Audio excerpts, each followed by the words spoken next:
Sorry, guys, we had a temporary technical difficulty. It's been fixed now.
Hello, everybody. Welcome to the stream.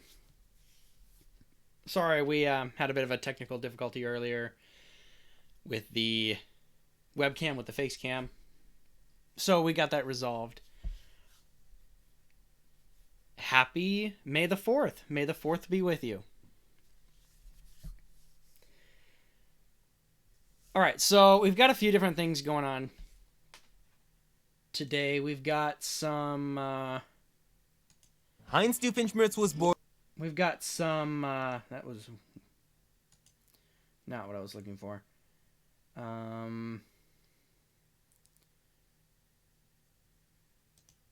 that's fine. We've got some... Well, we've got some stuff to talk about when it comes to some of the Star Wars stuff, things like that. And one of the things that we've got to talk about is that... So, the new live-action series, Ahsoka, which will be telling Ahsoka's story, presumably after the events of Order 66. Well, so it either... This is the interesting thing, is that it sounds like, from the stuff that I've heard, it sounds like it should be...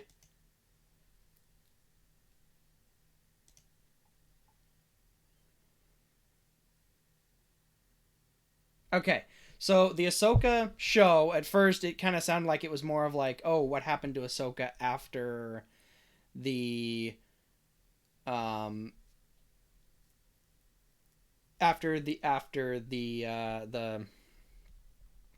Order 66.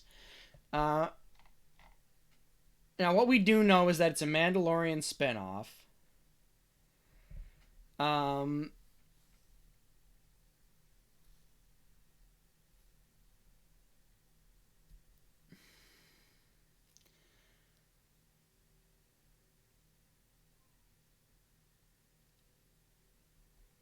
So, what's been discussed so far is that Mandalorian's building up... What's been discussed and known so far is the Mandalorian, the Season 3 of Mandalorian, is reaching to that point of it should be transferring over to the new show, Ahsoka. Which makes me believe that what's going to end up happening is what it's going to be is that Ahsoka's going to be the follow-on. And reading from some different articles, like I have an article here from Radio Times. I'm not going to discuss any spoilers or anything like that, but going with but it is being labeled as a Mandalorian spinoff, which means we get to see more of Ahsoka that we saw in the Mandalorian show. We get to see more of her doing her thing. hunting for Grand Admiral Thrawn, most likely, there's considering that she mentioned specifically Grand Admiral Thrawn early on, and then she had to take kind of a side detour to help Din Djarin and Luke and Grogu for a bit, and then she went off doing her own thing. So there is that. Let's see. Oh, we do have a trailer here.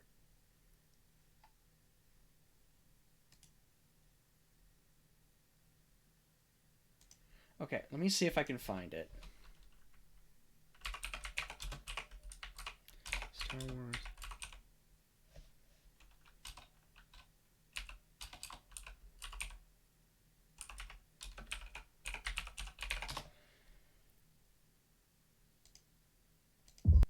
Okay.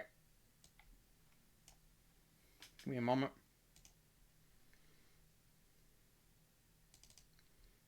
Window capture be my friend.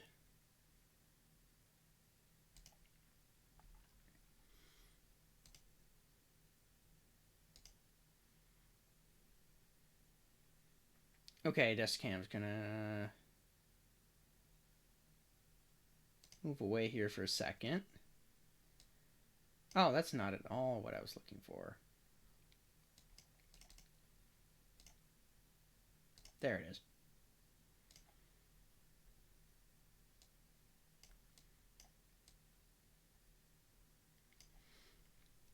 All right, let's full screen this real quick. All right, you will block me out for a little bit. And then let's watch this trailer. Something's coming. Something dark.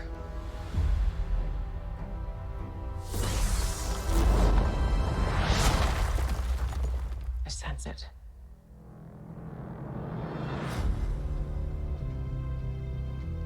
This is a new beginning. For some, war. For others, power.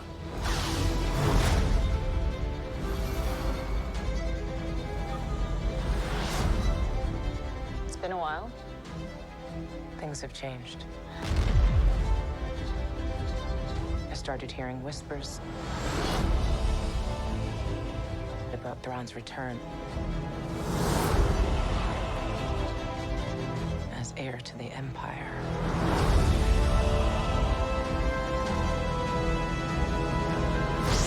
We have to prepare for the worst.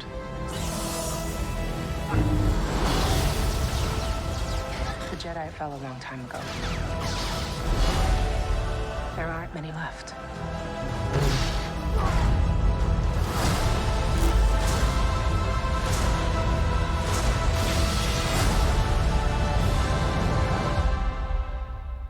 Perhaps it is time to begin again.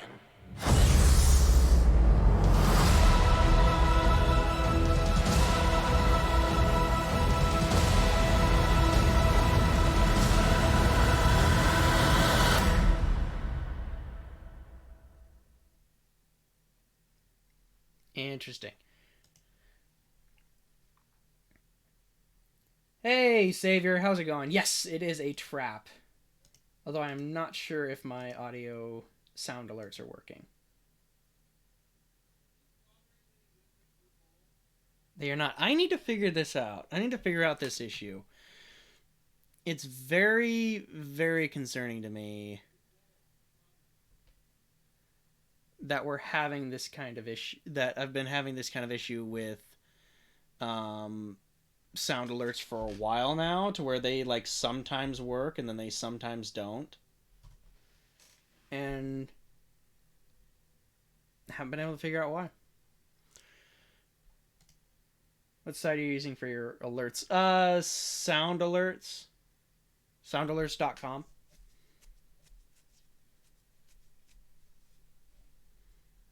Maybe I need to install a widget or something into Twitch.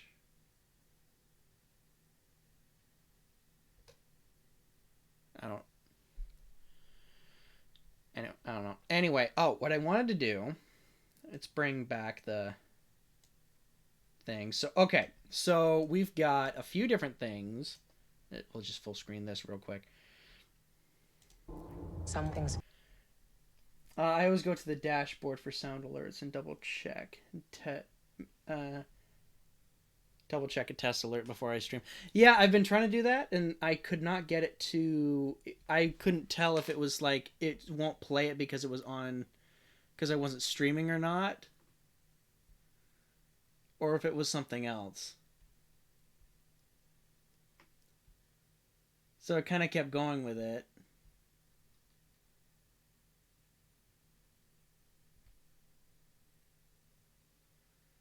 So, of course, the chat's busted.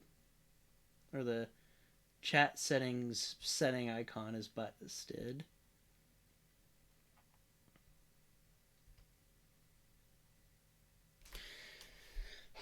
All right. So, hold on. I kind of want to break this down a little bit with the Ahsoka show, which yes, it is confirmed. This trailer kind of shows it that it is in fact after all said and done. So we don't get to see after Order 66. We do get to see after the Republic, the new Republic has been formed and everything's going to right. So it is following the Star Wars, it's following and is with the current timeline following Mandalorian. So with that in mind, the interesting thing is that we have a couple of interesting things going on here.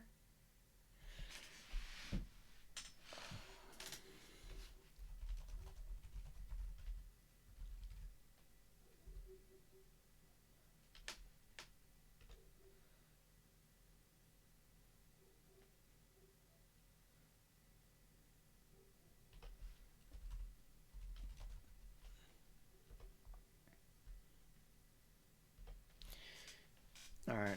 I'll have to kind of do multiple things at once. So, interesting thing is, I'm going to mute this here real quick. So, interesting thing is that, okay, I did not recognize Sabine or her armor. And they flash it really quickly here. But I did not recognize her helmet or her hairstyle because when we've seen her in the animated show, she had shorter hair, and then it got shortened even more later on. So it's kind of interesting to see her with like long hair and stuff like that. I thought it was something else entirely. It's interesting to see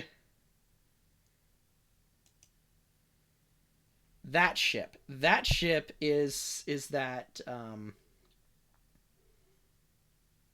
Phantom 2, it was tied with the Ghost. And so to see that again, you're bringing in a lot of stuff from Rebels and bringing it into the show, the live action show, which is cool. You've got Hera, you've got Chopper. I don't know who these two are. But look at the lightsaber. It's not red. It's not red. It's more of an orange amber color.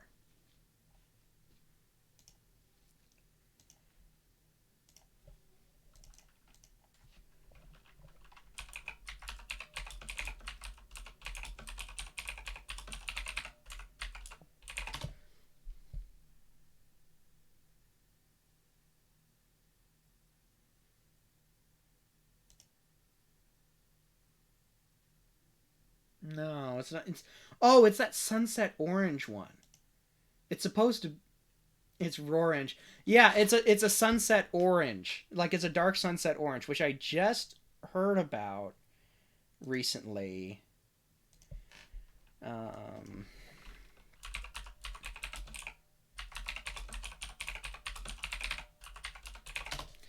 So, from what I understood, the sunset orange was a particularly rare. Oh, there's other people that are talking about this same thing in this trailer. Um, so in Star Wars, there was a super rare lightsaber color that was supposed to be made. That was supposed to be like there was one in existence called outside of the dark saber. There was one in existence made by Revan who had gone from Jedi to Sith and then back to Jedi again, or somewhere in the middle. And there was like dual prophecies about this orange lightsaber at the time, and this is the Old Republic. This is way before this time. But the fact that these two, the girl and this older gentleman that we've seen, the fact that so this we're actually, the fact that the girl and the older gentleman. Sorry, I'll finish this thought here and then I'll get to this. The fact that the girl and the older gentleman were, in fact... Where is he? There he is. Fact the girl and this guy here both are wielding these sunset orange colored lightsabers instead of classic red. Seems to be saying and implying a lot. That they're not Sith, or if they are, they're relatively new Sith. I mean, like, they've somehow been in hiding or something like that. I doubt that part, because as far as I'm aware of, the Inquisitors have all been stopped. We do see an Inquisitor in here who has a distinctly red blade. But all the Inquisitors are gone. All of the... and pretty much all the Sith are gone. Like, that's supposed to be the story. And so I'm curious as to who these two are, because these two, at this point, the Sith are supposed to be gone. So I'm sorry, I'm thinking things over. And so I'm curious as to who these two are. Balance in the Force and this, that, and the other. They could be members of the Emperor's Guard, because the Emperor's personal guard had the same kind of mentality and thought processes that he did, and it's very clear that they are enemies to. Where is he? Where is she? It's very clear that they're enemies of this new Republic, that they're enemies of the Jedi and things like that. So there is that to be considered. But this will be very interesting to see. It'll be very interesting to see Hera and Chopper and Ahsoka and Sabine. But it'll also be interesting to see this planet. So this planet is kind of the planet where a lot of Star Wars Rebels kind of circles around. I'm trying to remember the name. It's been a while since I've seen Star Wars Rebels, so.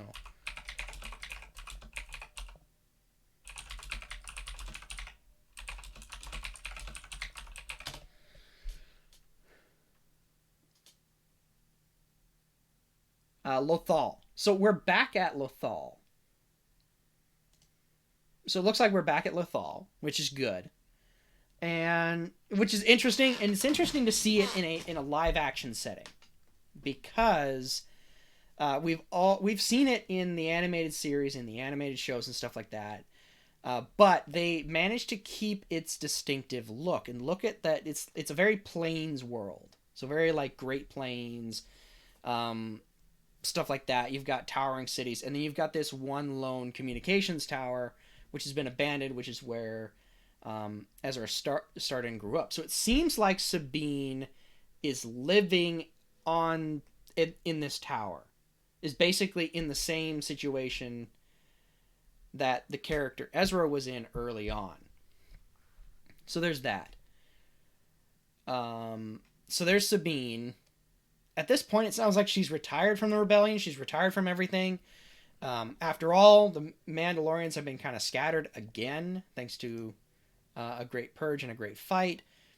Some diplomats come. Oh, that's a Jedi. Okay, that's an old Jedi transport shuttle, which seems like Ahsoka's using again for her. I think it's also an exploration ship, so it's designed for long, deep space missions. Deep exploration. So it looks like these two are coming back together. They were looking for people. They were looking for Ezra Bridger and Thrawn, and now they're not. There's Mon Mothma. She's back. And then this, we get to see we get to see. Where are you? Come on. We get to see the back of this man here, who I know who he is. It's Grand Admiral Thrawn. So Grand Admiral Thrawn is a chiss, and we haven't seen him in live action before, but that is him without a shadow of doubt. He has this like really, really fancy uniform, his white uniform, not gray or black or anything else. So it's really interesting to see him come in. We got some kind of Imperial cruiser. I still don't know who this is. It seems like Ahsoka and him are butting heads, are fighting it out. Something like that.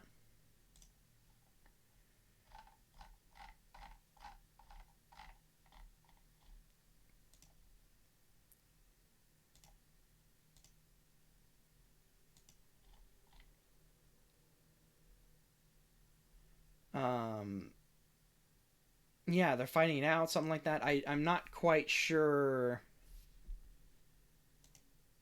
what's going on here, because he ignites his blade. He intends to fight Ahsoka, who has not ignited her blades yet. So that's interesting. Yeah, there's Hera. There's a couple of other people. I don't know. Okay, she's got her blade out. Okay, they're clearly fighting. And then there was the other unnamed girl who was attacking Ahsoka's ship. There's this guy who, again, they're all black, force choke. They're still using. So at this point, I'm gonna say that those two are Sith again, and that there's more Sith coming. Where they're coming from, I don't know.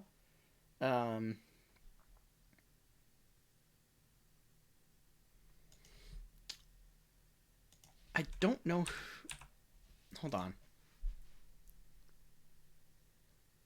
So there's that. There's all that fighting there. There's a joke. Okay. That. Let's blow that up here. No. I want that. And I want to make it bigger. Okay, that looks like. I can't tell for sure, but that kind of looks like who would be Ezra Bridger. So that's what my guess is going to be for that. And it looks like Sabine really wants to find him and go from there. Okay, so that was an Inquisitor. Can we get a good shot of the blade color? Maybe they all are red and they just look orange. Maybe they all are all red and they just look orange. Outcast, Rebel, Jedi.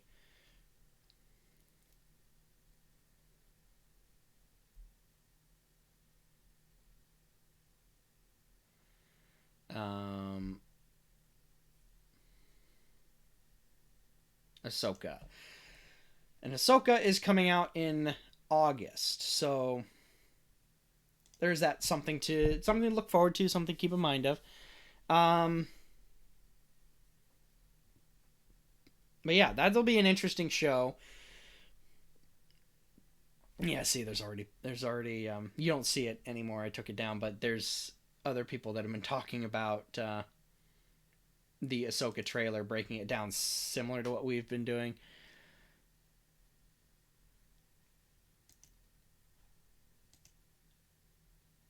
Anyway, this will be interesting because seeing all this story play out over multiple seasons is actually going to be really exciting. From a storyline aspect, they seem to be keeping a level of continuity and keeping kind of a good Star Wars story going, and just bringing in old cast and beloved characters back into the show, or back into the whole Star Wars series and bringing it into the live side of it.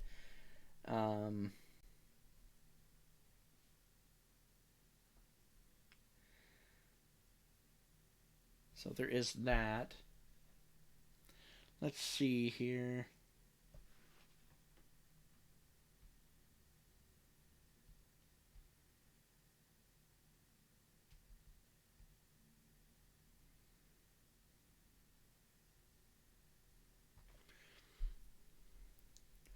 Okay.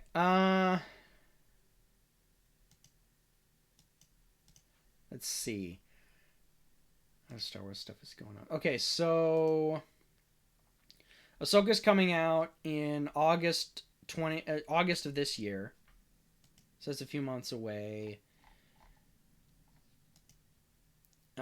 So far, I guess there's not an exact date. My guess is that they'll either be releasing it on Wednesdays or on.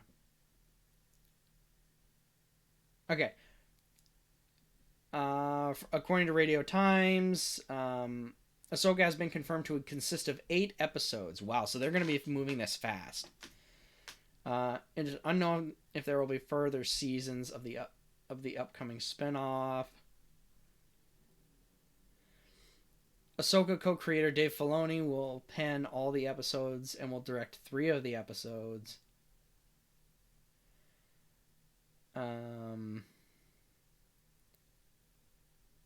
Things like that. That's interesting. Other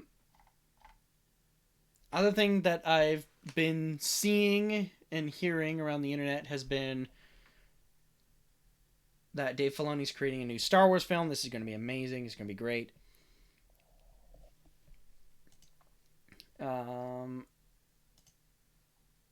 I don't know what they're calling it right now. It might be too early to tell.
Okay, so basically this new Star Wars movie will sounds like, from his own words,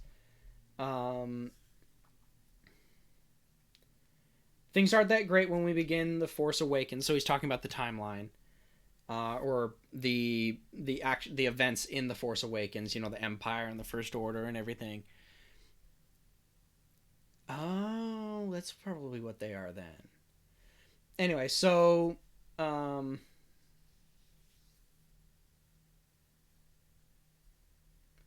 So John and I looked at the time period when he.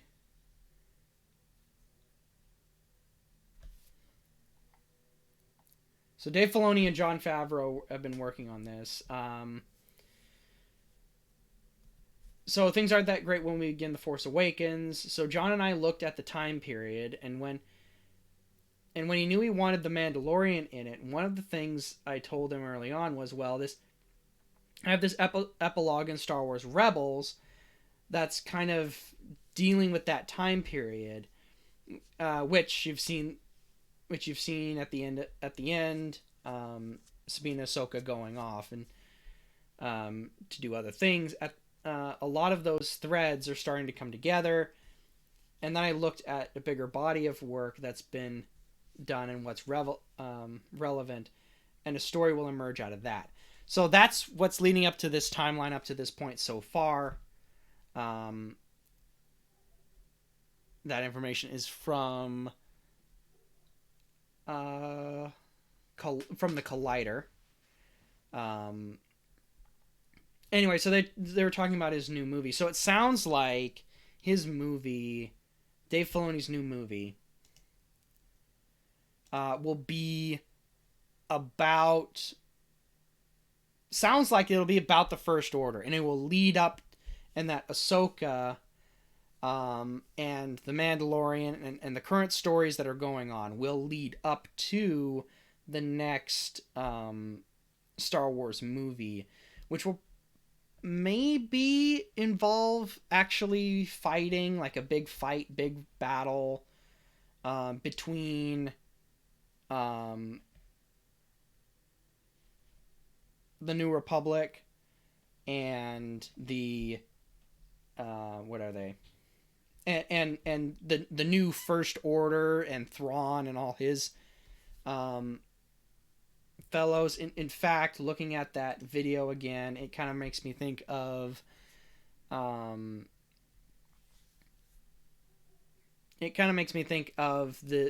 whole story of the Knights of, what are they? Knights of Ren, Knights of Revan.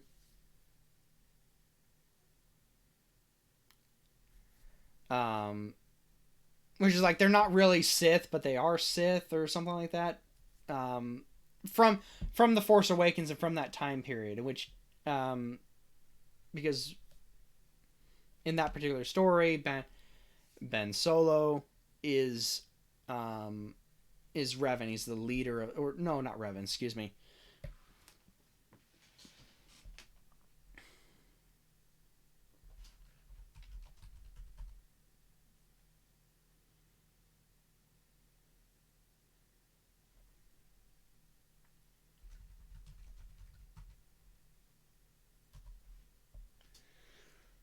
Kylo Ren. So it's the Knights of Ren. Sorry, I was a little mixed up. So Kylo Ren and the Knights of Ren. Kylo Ren is the leader of that group of knights, and so that's what they're making me think of. That I still don't know about the other guy that Ahsoka was fighting, the one in the daylight scene. He looked like he had a lightsaber very similar to an Inquisitor lightsaber, and kind of that type of look. So anyway, that'll be kind of interesting to see. But let me know, what are your guys' favorite Star Wars shows, movies, characters, anything like that.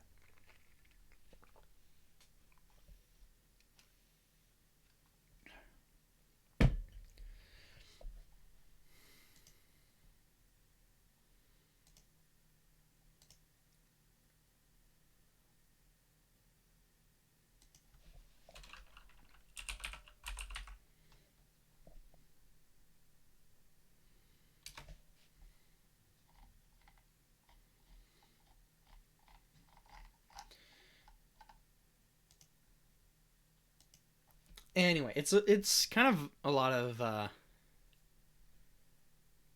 it's a lot of interesting stuff so far. A lot of interesting, amazing stuff happening with Star Wars right now.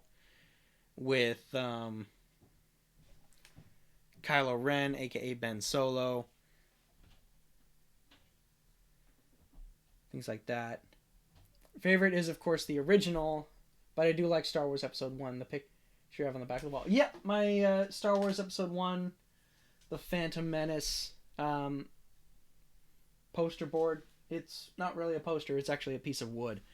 But it has the film poster on the back on it. Yeah. It might be a little crooked. I tried to make it as straight as I could when I put it up, and I need to straighten it out. But yeah, that one. So I grew up, a little bit of a story from me. I grew up with the original trilogy, and always and forever will love the original trilogy. But also the prequels. I really like the prequels as well. They were well written. They had a continuous story that all led up to that all led up to the original trilogy and told a continuous story. You could fill in the blanks and the time gaps as you went. I'm not a fan of the sequels. I'm not a fan of the sequels. I really like the Mandalorian TV series, but also Boba Fett series, Andor and Obi-Wan are not too bad either. Yeah. I do agree. I like Mandalorian. I really like Mandalorian. I like Boba Fett. Andor's really good too. It kind of shows a lot of the other stuff that's happening in the area during the times of the Empire and stuff like that. It shows a lot of different things. No, but in all seriousness, it shows a lot of awesome stuff in that aspect. And also kind of has its own level of spy work, the sparks of rebellion that are happening everywhere. I do hope that they continue the Andor series. I think it might be a worth thing to continue. Telling that story of the spycraft of the rebellion. And also the Empire. Because the Empire had also their own spies and agents and, spy, counter-spy type of shenanigans. I really liked The Mandalorian. It shows a great window into seeing what Mandalorian culture is like and what makes it unique.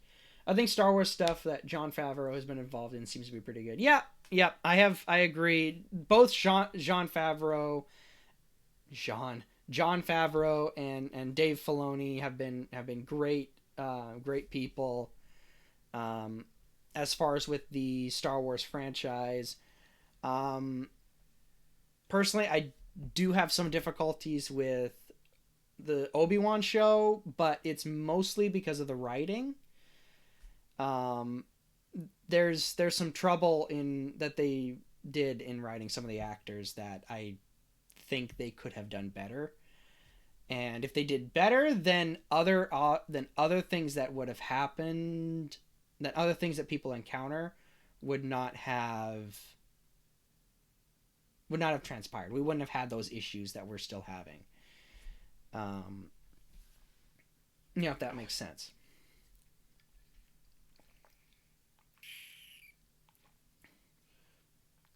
Plus, the Obi-Wan show seemed to be stepping away from what they were doing, from what Jon Favreau and Dave Filoni were doing, and then half stepping back in as like a last second oopsie type of thing. Not going to give any spoilers for those who haven't seen it. I do suggest watching it yourself and kind of observing everything first. But yeah, there's good writing and there's bad writing, and it happens to everyone and everything. But there's some good examples of both in that aspect, I think. Um, yeah. Other than that, I'm trying to think about what my favorite Star Wars character was. I think it's important that if you like something like the Star Wars series and the shows are pretty good right now, not bad, not rotten, then it's important to support them. Otherwise, um, they just won't make them, or they'll disappear. Yeah, that's true. And you do have to be able to take the good in with the bad, but you also have to be able to focus your criticism on certain things. Um, and that's sometimes going to be a difficult part, especially when it comes to people. There's problems sometimes with people giving criticism or whatever, even if it's their favorite thing. If you give, sometimes there's ideas of, if you give a little bit of criticism, something that would possibly improve it or something that's wrong about it, um, then therefore you're doing something completely, you hate that thing. But it's like, no, I love that thing. That's why I'm being so critical of it. Um, that aside, and I'm not, pointing fingers. I'm not, saying anything like that. That aside, I think there is good and bad, and so you have to kind of take both of them together and take them as it is. And yes, say the good things, but also be like, okay, yes, there are some issues here and there with that, and then also be able to point out what the specific issues are, and things like that. Whether it happens to be okay, I wouldn't have necessarily chosen that specific actor, but fine, whatever, or is the issue more of a, okay, bad writing that is not really helping the actor or actress at all, that type of thing. And that happens in any show, any movie. They have, good writers and bad writers, and you can tell when each writer, worked on and what each of their things were.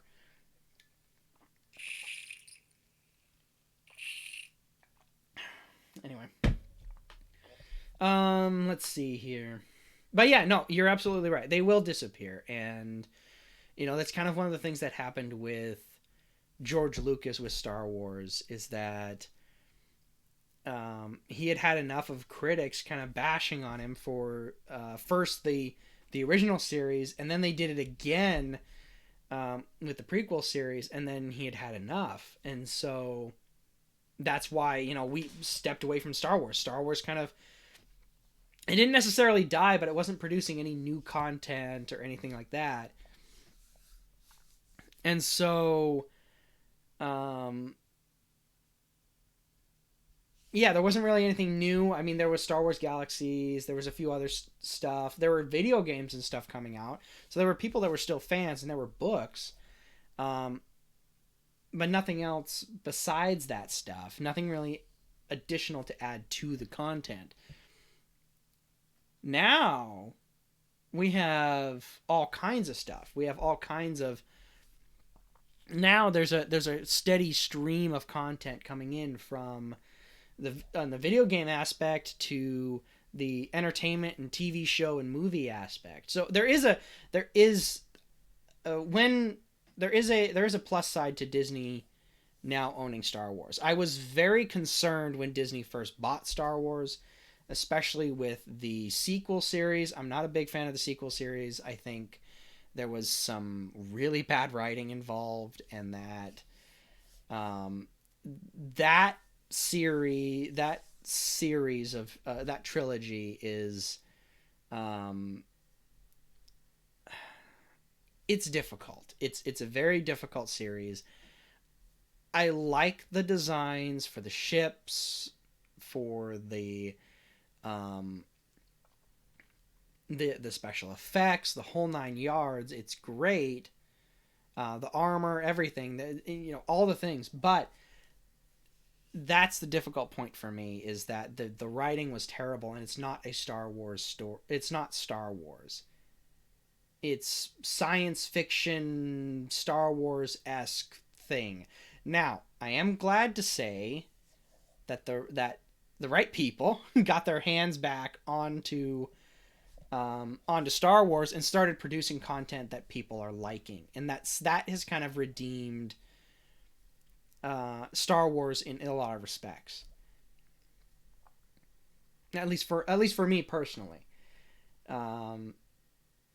So that's a huge plus on that side. And that since then, there's been a steady outpouring of new content for Star Wars, and it's been on the up and up. I mean, and so Disney kind of basically, long story short, Disney kind of fumbled a little bit with Star Wars when they first got it, and then the right people got it and they took off with it. Electronic Arts kind of did the same thing with the Star Wars Battlefront, but then they slowly picked it up, and now they're doing much, much, much better. And it's becoming a huge payment.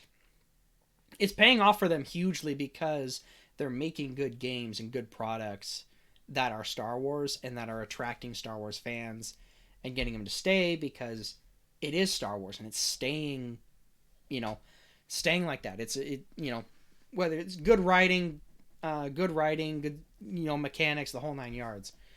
They're doing very good. They're doing very well on that, and I think they deserve an applause for that.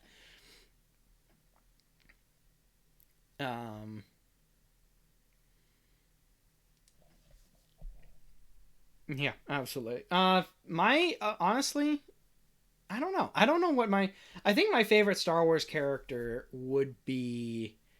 I mean, Din Djarin is probably one of my favorites. Obi-Wan's a really good one. There's a lot of really, really good, well written characters that I really enjoy watching and seeing everything happen for them.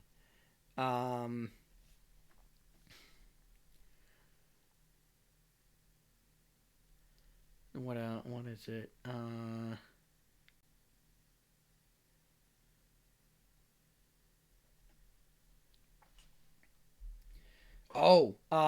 There was Echo and Fives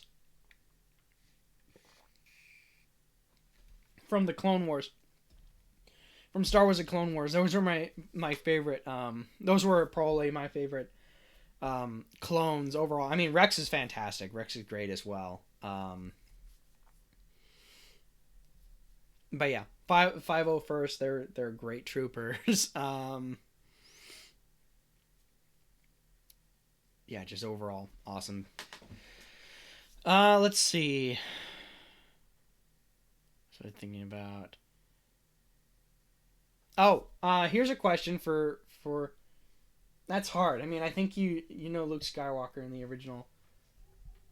Probably my favorite, but Han Solo I think is right up there. Probably equal Han Solo, Qui-Gon Jinn, R2-D2. Yeah. I agree. Oh yeah, Qui-Gon Jinn is fantastic. Just great. Han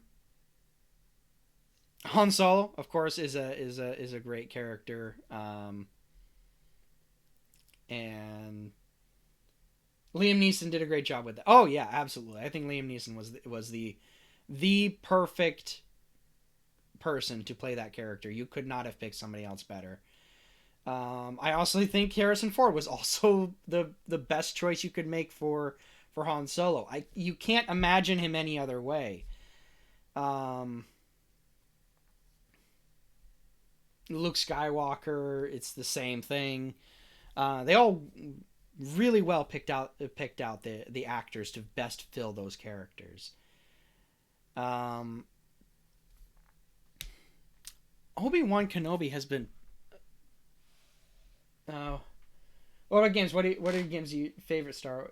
Would be your favorite Star Wars games and why? Okay. Great question. I was actually just thinking along those same lines. So, what is that? Same to you. So favorite Star Wars games. First and foremost, Star Wars Galaxies. Reason being, it was the first kind of Star Wars MMO out there. As far as gameplay, you could do kind of anything you wanted, and they were. You could do anything you wanted. You could keep doing whatever it was you wanted to do. They did eventually change it and kind of simplify the. They simplified certain things and made other changes and stuff like that, which in some cases worked well, in other cases not so well. Absolutely. I love Star Wars Galaxies. It absolutely crushed me when they shut it down.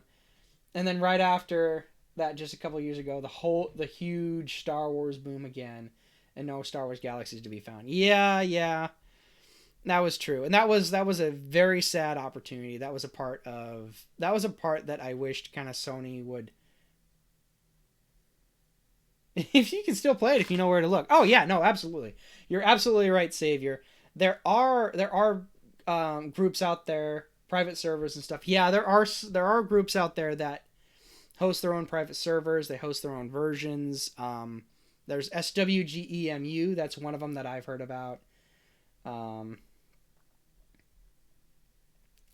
Yes. There's third-party Star Wars Galaxies games that I know of. There's a couple of them. I just haven't had the time to dig into it. Yeah. No, I completely agree about that. With that, but yeah, Star Wars Galaxies is by far probably the most legendary one out of the whole group, because you could do just about anything. You didn't have to be fighting in the middle of conflict, or you didn't have to be, fighting on the front lines of everything to participate in the Star Wars universe. You created your own Star Wars story. It's not like it's easier just to play a game. Hot Star Wars topic. I had a little bit of hot mic earlier, but yeah, no, let's hot topic. What's your hot pick? The prequels were great films that pushed the boundaries of film. Yeah, you know what? I'll agree to that. I agree with that. I know a lot of things with the original series George Lucas didn't want to actually have to do. He had to stick with certain traditional levels. They brought digital to Hollywood. Yeah. In fact, so in the original Star Wars, George Lucas wanted to bring more digital into Star Wars as a whole. He wanted to use animated characters and have them interact with people, or any of the stuff that he did in the prequels he wanted to do in the original, at least in the aspect of how it was being done. So green screen and all that. He kept pushing the limits of what you could do in film. Yeah, he did. And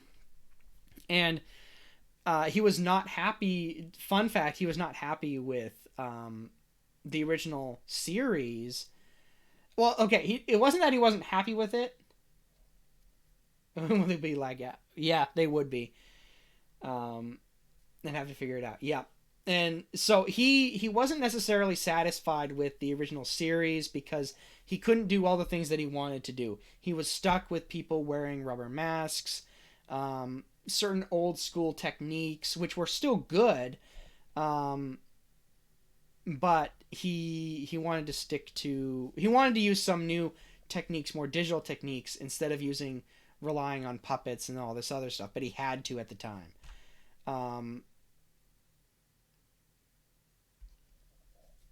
And then, the prequels, then he was like, bam.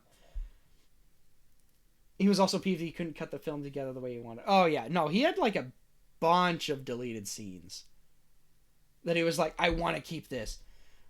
Like moving just some characters in a scene. Oh, yeah. There's that. He had talked about several iterations of other things to where, like, originally Obi-Wan was supposed to survive past the first movie. He was supposed to go all the way up to finalizing Luke's training. like what they did with Yoda. So, but instead, but because of they decided to change certain things, so they were like, well, okay, let's make it to where, we introduce this new character, and so he created Yoda pretty much out of the blue. I heard Lucas said he would come back to direct a Star Wars movie as long as he had full control. I don't know. I haven't heard of that before. I know that Dave Filoni is working on a new Star Wars movie. We had just discussed that.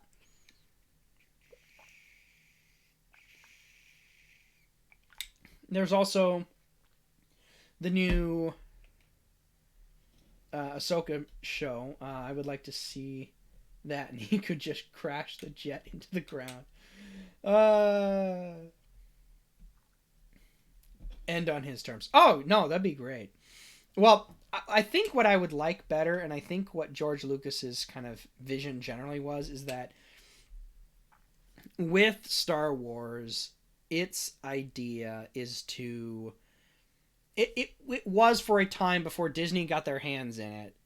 This is one of my major gripes with Disney controlling Star Wars, is that with George Lucas, it was a bit more of a loose control. To a point, there was a level of open sourceness to it. Hey, it can be, if you can think of it and you can fit it into the Star Wars world, it's canon. Done.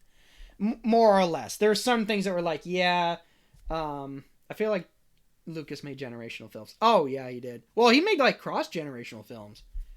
It's like the one storyline that made PC watch sequels.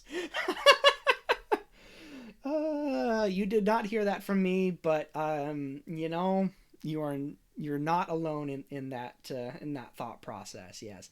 Well, and it goes back to what I was kind of saying with, like, they fumbled with it, they like, tripped over it, and eventually the right people at Disney got their hands on it, and then okay, it could take off again. Well, like everyone has their own generation Star Wars trilogy. Yeah, I can see that. I really enjoy the prequels, and I was a kid when they came out. Yeah, it was the same thing with me. I was a kid when the prequels came out, and I quite enjoy the prequels, and I was yeah. Sorry, I misread something. I do believe these movies were made for kids. And we enjoy them as adults. Yeah, I mean, you're true. You're right. You're right. They're able to be enjoyed by everybody, and I think that was more specifically the specific audience, but they could have been written originally for kids as well. And just being like, yeah, let's make it for Lucas wanted to sell toys.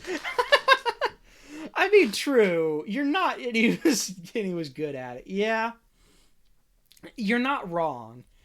Because it was just so successful. I think for George Lucas, huge respect for him and stuff like that for holding on to Star Wars for so long that he did, for as long as he did.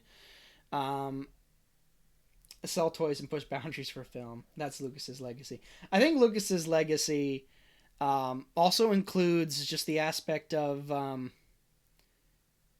it's Star Wars as a whole. Star Wars was his passion project. Like he had to do other stuff before he could do Star Wars, at least in a Hollywood sense, but he wanted to do Star Wars. Like that was the main thing he wanted to do. And so but because folks said no until he had, more shows and experience under his belt. And I'm dating myself here, but it was only well after Star Wars came out that all of a sudden toys started churning out. Remember, George Lucas didn't expect the original Star Wars to go over so well. Right, that's true. And now it's just blown up in so many different ways. No toy companies had faith in it, just one. I mean, I guess that makes sense.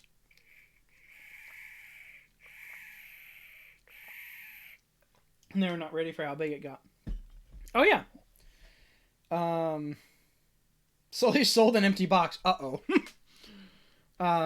With a promise of the toys to come later. Huh. Well, then that interesting.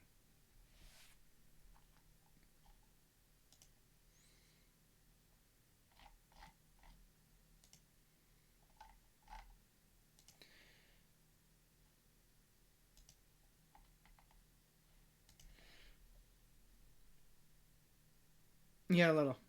You got a little playset made of cardboard and a certificate. Oh, yeah, yeah. That sounds interesting. That sounds really, really interesting. That just shows how unprepared they were for the show. For the movie, right? Send in and get toys in 6 months. Wow. I remember I have a bunch of different Star Wars play sets. I have a Slave One around here somewhere. It's a little scale thing. That was their Christmas solution. Yeah, I guess whatever works. Speaking of toy stuff, I think while we're chatting here, I've got this thing to show you. So a while ago, it's Boba Fett. I got a Boba Fett helmet for Christmas, and I thought we could make it, or at least start building it on stream. So I have a container here as well for holding my Lego parts. So let's talk more Star Wars. I'm gonna change the camera around, so give me a second, and then we can keep talking Star Wars right now. I'm gonna still be here.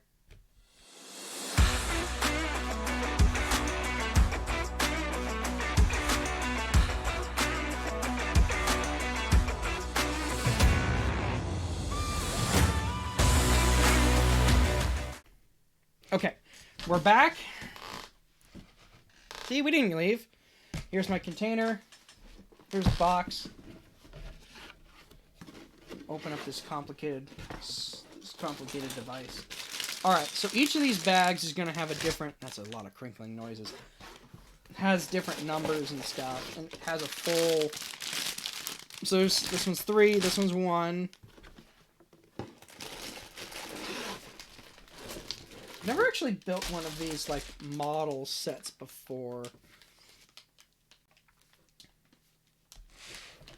There's the book. And then there's, like... Alright, I'll put the box over here. And then there's, like, 3 others, so there's 4... It's 2 and 5. Okay, so 1, 2... Wait, 2... 3, 4... and 5. Alright. So, I think what we'll do is I am currently waiting on a potential guest, so we will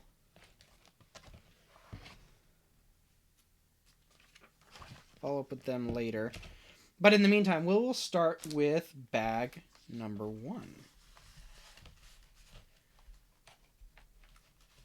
Maybe put the box in the background by the mouse. Oh, so we can see what you're trying to make. Oh, yeah, okay. Should be able to do that, actually. Just move the mouse over there. Oops, move that. And...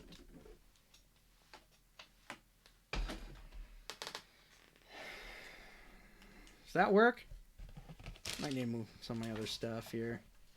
This isn't quite the best angle for it anyway. Whoopsie. I need to get a extender for my camera here to get things at a better angle, so I can actually use my the arm a bit more.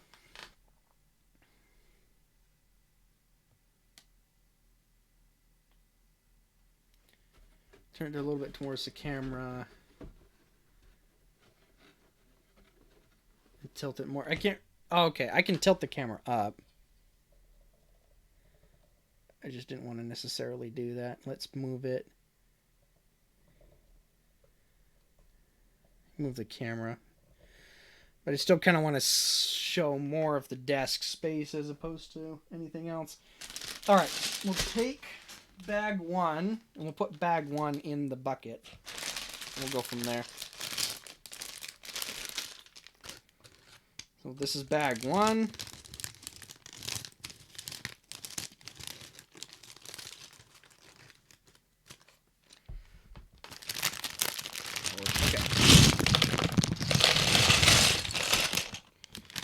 There's something satisfying about hearing Lego pieces rattle around. Oh, I got a gift bag. Or a mini bag. One of the two. Okay. So. I cannot see my screen there. All right, so first thing we're doing, we're making, I think this is like the center of the helmet. So we're taking one of these.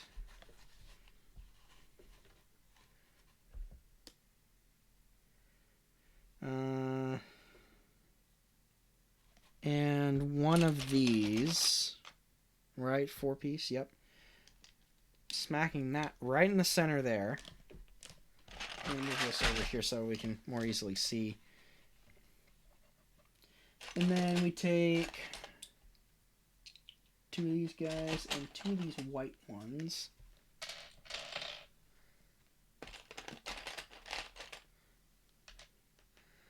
And then we plant them here. So we plant these guys like this. Okay, so back to other favorite Star Wars games. I kind of got a little sidetracked there. One of my other favorite Star Wars games is it's considered I think it's considered a dead game now, which is kind of really sad. It's called Star Wars Squadrons. So I guess a question. Has anybody played Star Wars Squadrons before? Or heard of it? I'll take either one.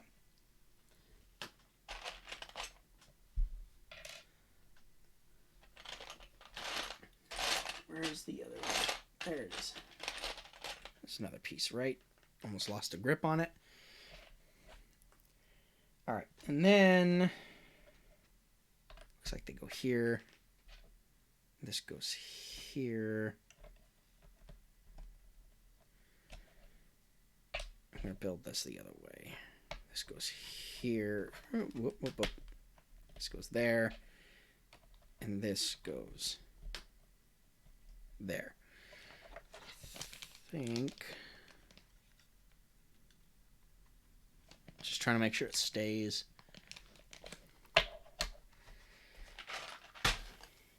All right. Then we've got, okay, so there's 2 more.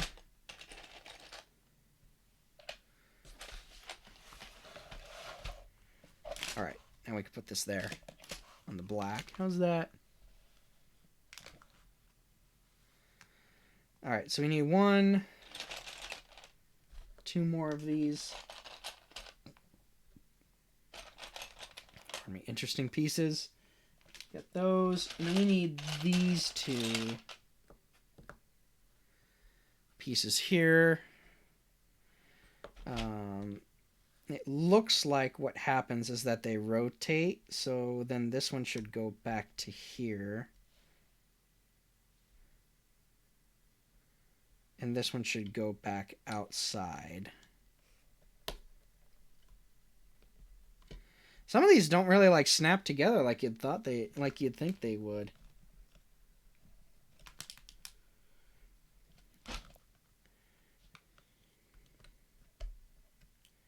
Like they kind of do, but they actually fit together really smoothly instead of like the old snap. And then lastly, these guys get attached here and here. Looks like we're making a house. Just pointing that out there.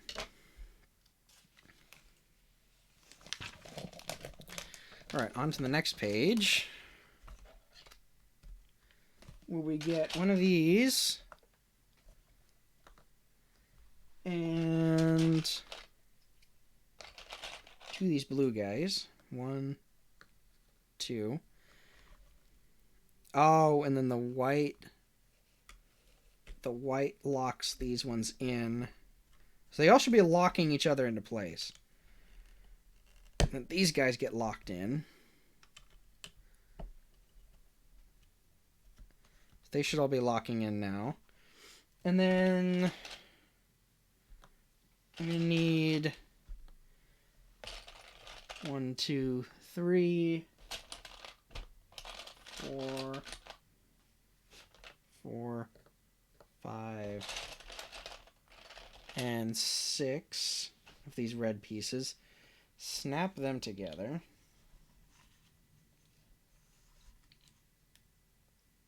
Like so. Snap these ones together. Like so.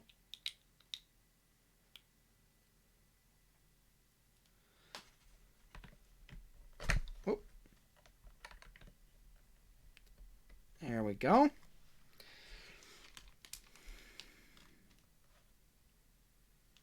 So I guess that finishes that part. And then we're working on another part. So another part, we need one of these. We need a green. What is that? 2x4? Yep, it is a 2x4. It's just all flat. It's not three-dimensional. Well, it is, but it isn't.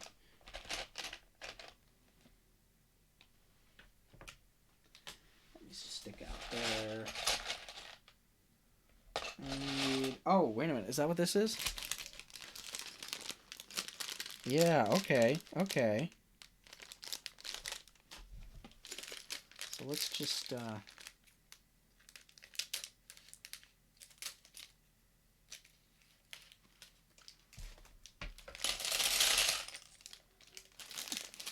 put those in there for now.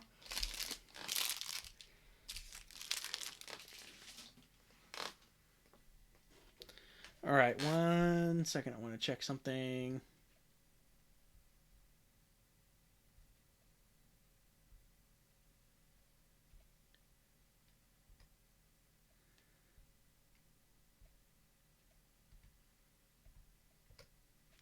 Okay. Just had to check something real quick. Okay, and then there's... So we have one of those. Then we have... They have 2 steps here. And then corner pieces. So it looks like that. See? And then we need one of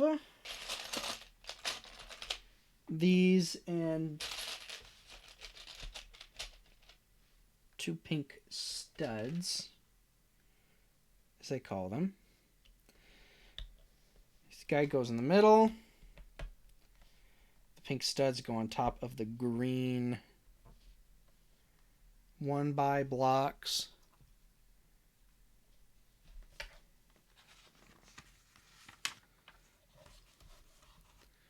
And then on top of the green 1x's go, and the pink studs go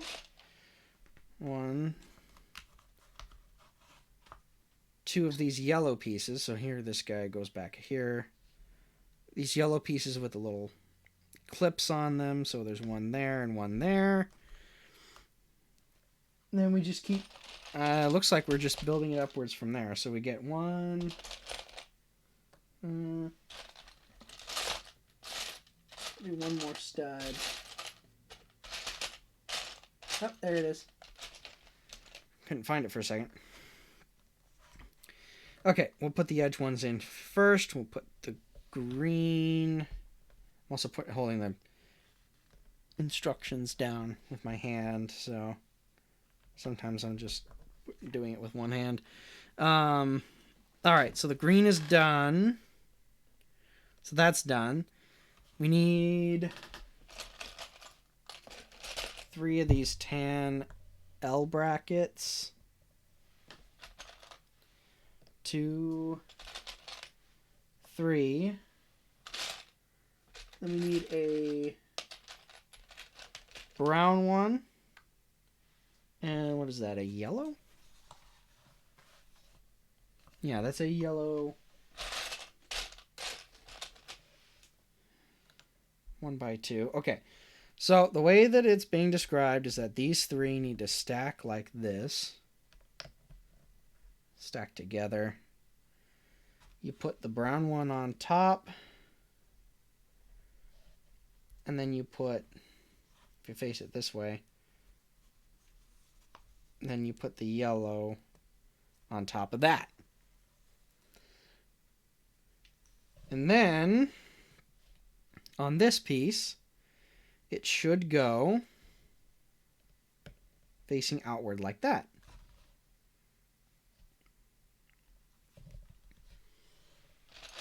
And we do the same thing with the other side. So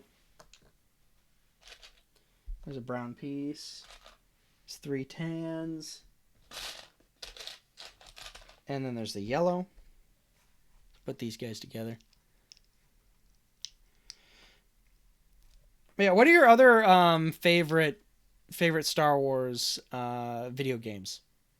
I think we were on video games last topic.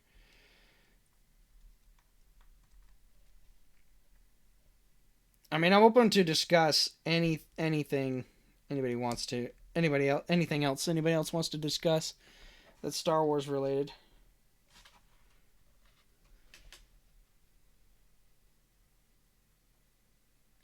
Ah, I see.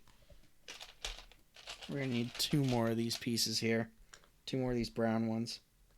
Because what they're going to do is they're going to fit these pieces together and keep them in place. It's interesting how they're kind of making it to where they all interlock together. So they all lock each other together and stay together. It's actually pretty nice. And then you take one of these 4x and another pair of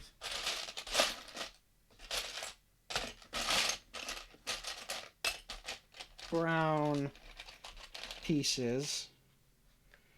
You put the 4x on here to cross them all there. You put these brown pieces. Oh no. Oh no. 1 second.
Hey guys, technical difficulties.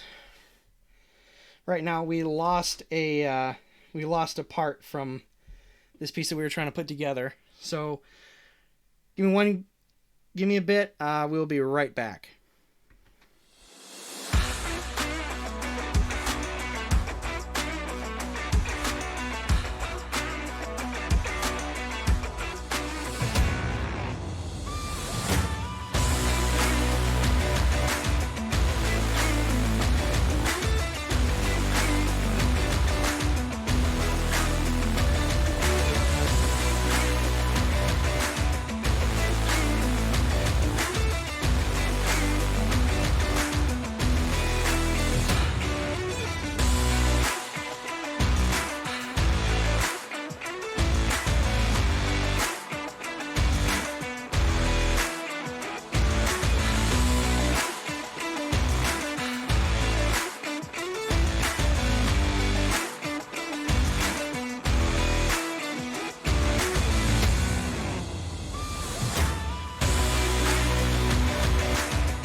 Okay, so good news.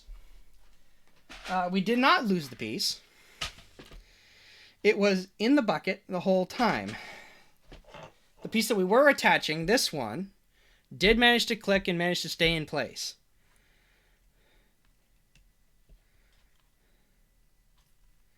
So, we just attached that last piece, that last brown piece that we just saw, and that finishes step 15. And before anybody asks anything, yes, I did look ahead. I looked ahead to try to make sure that it was, in fact, we didn't lose a brown piece, because there was a single brown piece that was left in the bucket,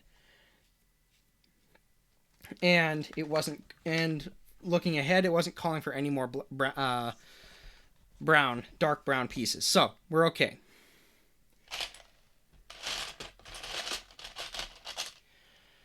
I don't know what I would have done if we did lose it. Okay, so moving on. Okay, I like the technical books that came out that showed all the cutouts and the inner workings of everything, from the ships to space stations to, R2D2 at the technical engineering stuff, and it was just amazing. Oh yeah, absolutely. I love the Star Wars cross-section books. I do. I really enjoy them. They are probably one of my favorite types of cross-section books. Okay, so this one says we need 2 of these. 1 of these and 1 of these. Okay, and we're still working on this piece here.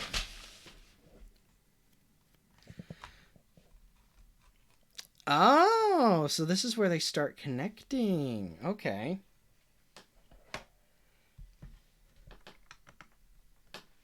So with this next step, we'll take this piece and attach it to this piece.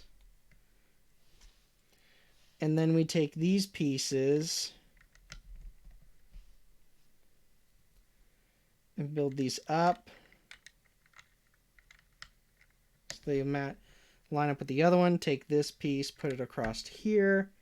Take this piece, slip it in right there. And then let's see, we need this piece. 2 more of these ever so delicate pink studs. Come on. And 2 of these like half block things. Okay. We've got that. So this looks like he goes right across there. No, not all the way. He goes right across there. And I say that because the pink pieces go here and go here. So the pink pieces go between the blue and the tan. And then this guy builds out like this. And then we take a flat black piece and we cover this guy like this, but we'll also need a yellow strip. So we'll need the piece, the yellow strip, the big black piece, and then there should be a long flat piece here, light blue. Nope, that's going to be in my elbow space. So, all right. So if that's the case, we will take. I'll take these first. So these should overlap. Then should overlap and go over. So you should start at the end here and go all the way. Okay, so that confirms that this guy should sit right there. Locking him into place there. Make sure everybody's nice and tight.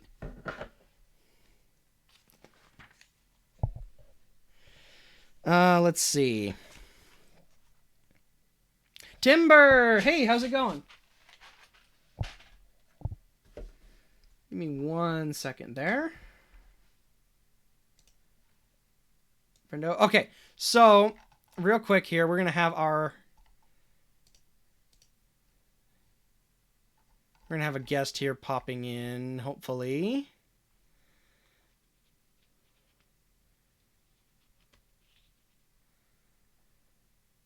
Okay. Okay. What's up, buddy? I'm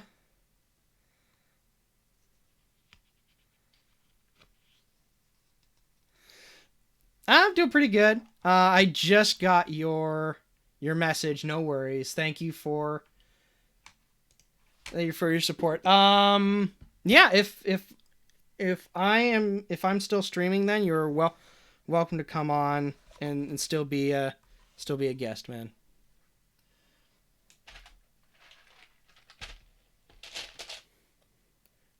Tell Mallory I said hi. I can pop in for 20 and 30 minutes if you want. Whatever works for you. If you want to pop in now, that's fine. If you want to pop in later, that works for me too. Right now we're just talking Star Wars and building a Lego kit that I've been kind of wanting to build. So where works for you. If you need to focus on Mallory, then go for it. Sorry, I was just trying to find my pieces here.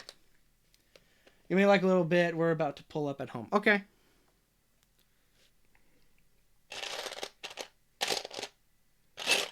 Tell Mallory I said hi. And I hope her day improves.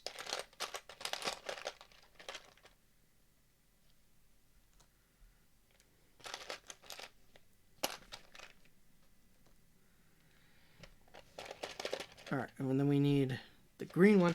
Okay, we're getting more pieces out now, so that we don't need that piece. Alright, we are getting more pieces out now, so that's a good thing. It's a mixed bag. Okay, we need... So this guy's going to go pretty much right where the original one went, to be honest. It's just on the gray piece now instead. And then these 4 studs, or they're not really studs, but you know what I mean.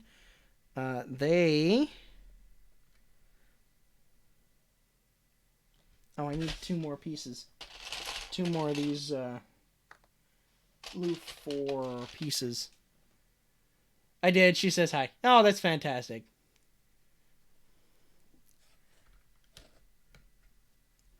And boink. Okay. So these gray pieces are going to be corner pieces.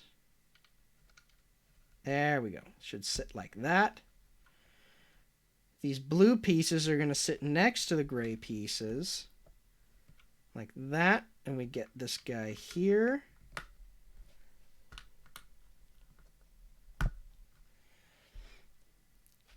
Then we slap in this piece.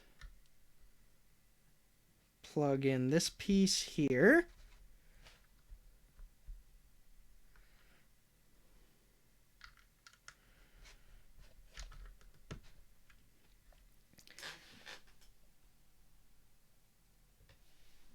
And then we've got this piece done. The last piece that we need to do is put in this piece right here. Right in between. Okay. After that, we've got...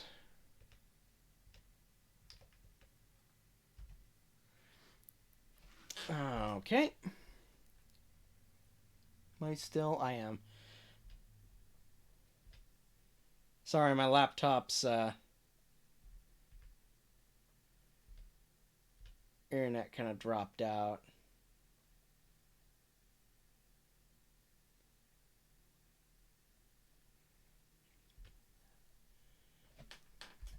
Give me a second. It's pulling up now.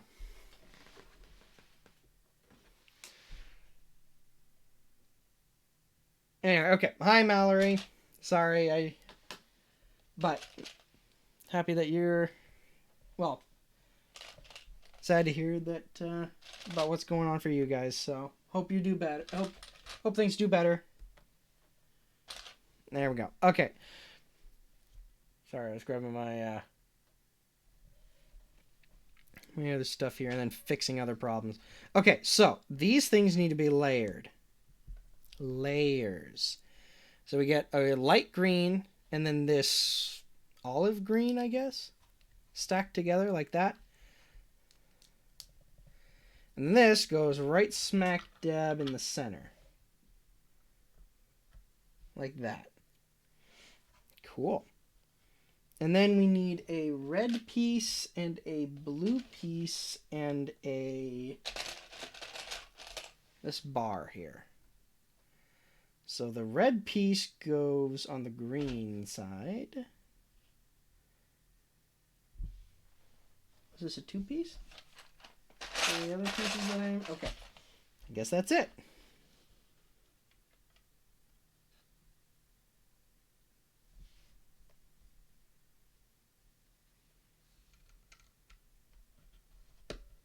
See, that doesn't make sense.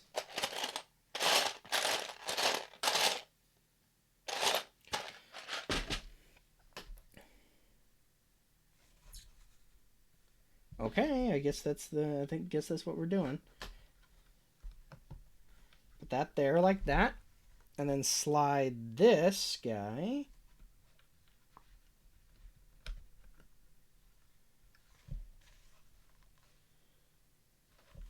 Oh, wait a minute. Okay, so these need to go together first. Oh, because it needs to stop.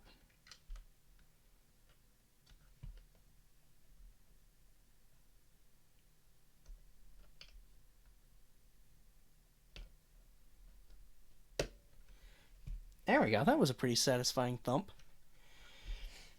Okay.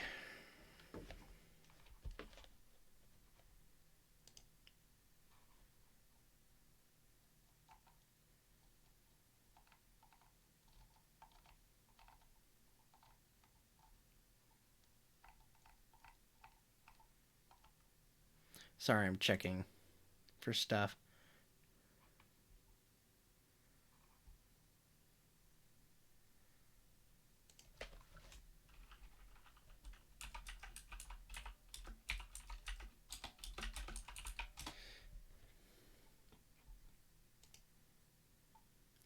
All right. Let me just pull up something else. I want to... Just checking some stuff. Okay. All right, that's done. Look at that. All right, then we need 2 of these pieces. And then 1 of these yellow blocks. All right, so immediately, yellow block goes right there. These blue pieces, these green pieces go on top of the blue pieces. There and there. This is getting very confusing. 2 whites. And then our last 2 red pieces. Oh, uh-oh. Okay, we are... This is a problem. I didn't see that. So yeah, I did somehow lose a brown piece. Yeah, it's supposed to go right there. Alright, here's what we'll do then. We will, for now, we'll build these parts that we can.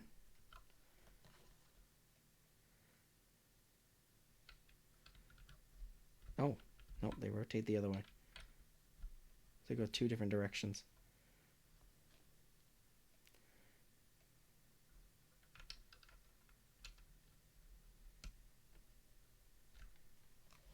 Oh, and there's another green piece. All right, and then these 2 go together.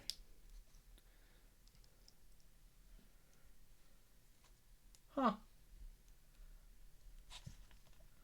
Looks like I did lose a brown piece. All right, let's just stack this to there. Whoopsie. Stack this to there. And then let's... I need a notepad. We made it up to 24 steps, but I need to find that other brown piece. I'm not quite sure where it went right now. Hello, I'm in general on Discord. Oh, okay, fantastic. Okay, give me 1 second then, and we will switch over. I think we will close this up for now. And then we'll have to revisit it later when I find that brown piece. All right, we'll use this. Put that there. It's a bookmark. Put that there. That's not dangerous at all. I mean, we can chat while you build. Yeah, well, I found out that I'm missing a brown piece, and so... yeah, we're gonna have trouble. But anyway, so we're gonna join a call with Timber Brick. He's another streamer, another Star Wars fan. Awesome guy. So let's talk with him real quick. Hey Tim, how's it going? It's Lego. It's never missing. It's all he's been hiding. Hey, okay. So the person in the background, I think, is... oh my.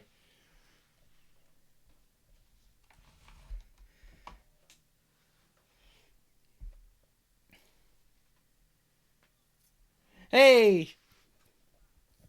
Yeah, so this is Timber. He's a goofball. Oh, okay, you're doing a Jar Jar. That's what you're doing. Isn't that a good Jar Jar? That's a good Jar Jar, man.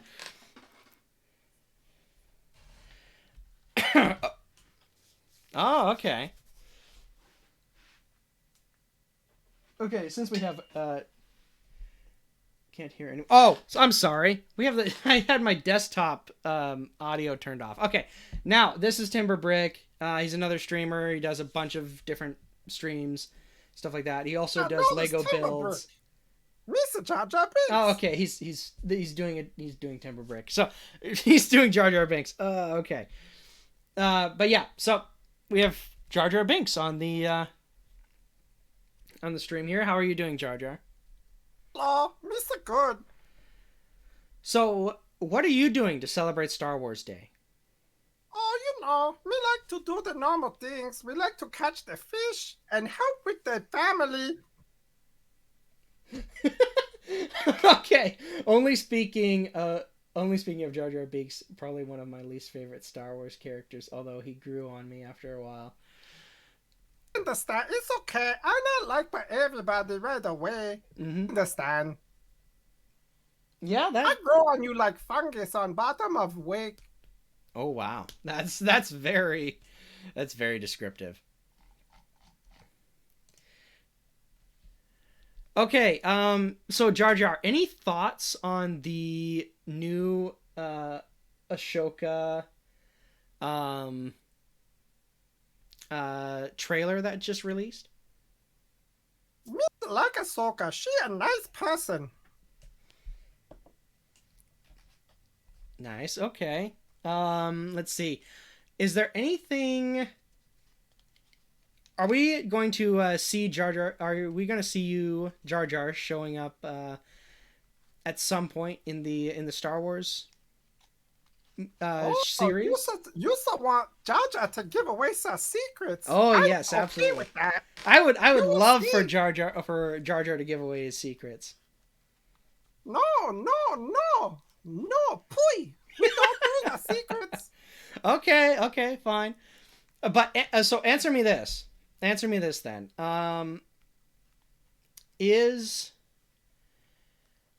So there's a lot of rumors going around about Jar Jar Binks, about you specifically.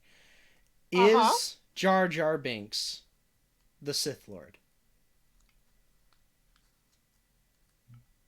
I know how to answer this question. It's hard to answer when we don't know what Sith is. The enemy of the Jedi, dark Force users. You mean clone? Huh? The clone. They're the enemy of the Jedi. Oh, the clones. Yeah, they were after Order 66. The mean ones. Yeah. They hacked the Jedi and many others. It's true. That's true. Jar Jar was completely oblivious to the Sith. Yeah, but there's a lot of theories going out there about this character, about Jar Jar Binks being Darth Jar Jar. So we're getting it from the source here. That's what we're trying to figure out. I know nothing about Sith. only know about Jedi because of Annie and Obi. Okay. Okay. Well, that's that. I'm glad to hear that. I'm relieved to hear that.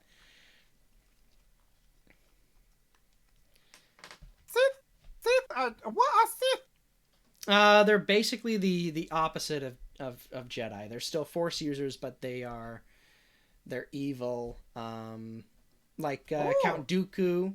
Dooku, he became a Sith, and he's a Sith. Oh, Miso no Dooku. He a good guy. At least, no, wait, never mind. He fight for separatists. We do not like him. Yeah. He worked with the Separatists. He was a Jedi Master.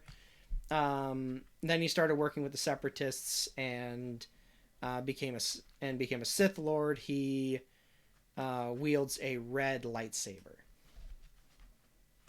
I know him, so I not know what but he wield. No problem.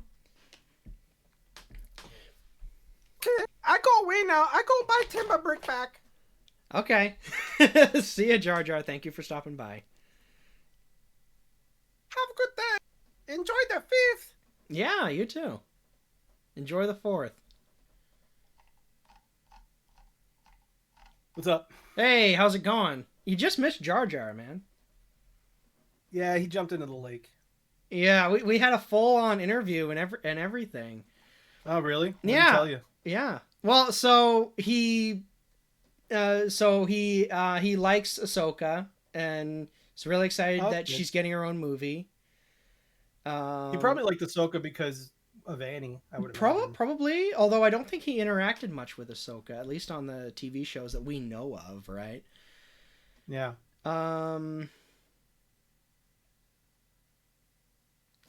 Yes, mean- it's a trap. I need to figure out how to. I need to redo my sound alerts.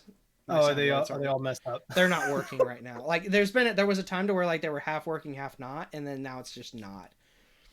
So I need to work on that. Anyway, he also we talked about Sith. He also and about like the whole rumor thing about him being a Sith Lord. Oh, did he spill it? No, he denied it. He denied it. He said, I don't know what a Sith is. What's a Sith? And he's like, oh no, I don't like Dooku. Although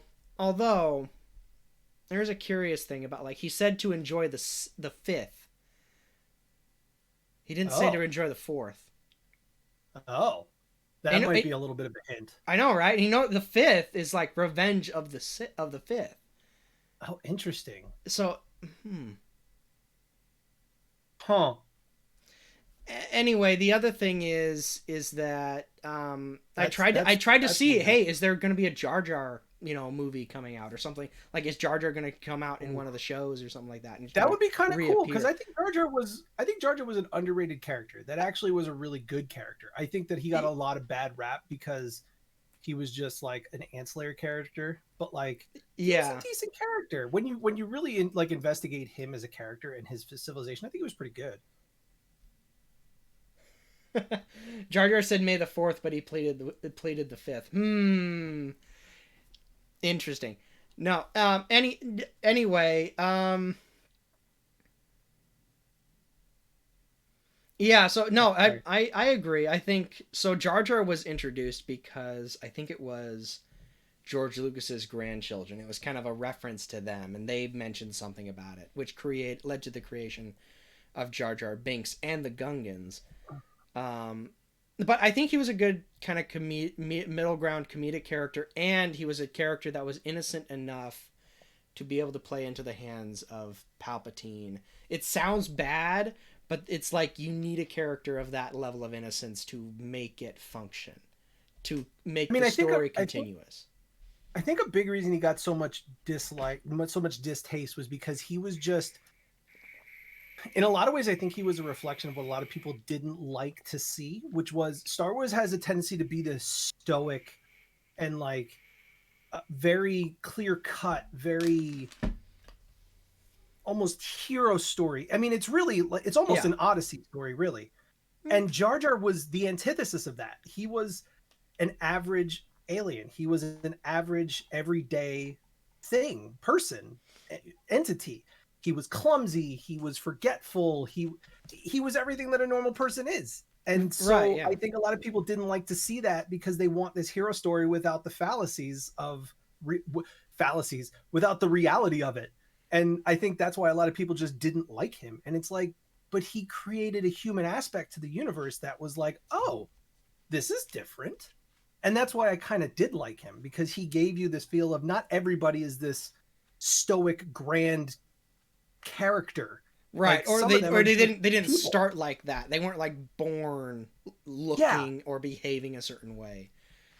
Yeah, he created a more rounded world, even though he was the only one we saw, or one of very few that were not that typical heroesque character. Like, he gave you that little bit of taste of what the everyday person was in the universe, which they've now expanded on when you go into Mandalorian, and then you did Rebels, and they've expanded on it as they went down that line. But I mean, back in the 90s, all you had were were technically the first 4 movies. Right. Yeah. You didn't have that perspective. And I thought he gave that really good perspective on it.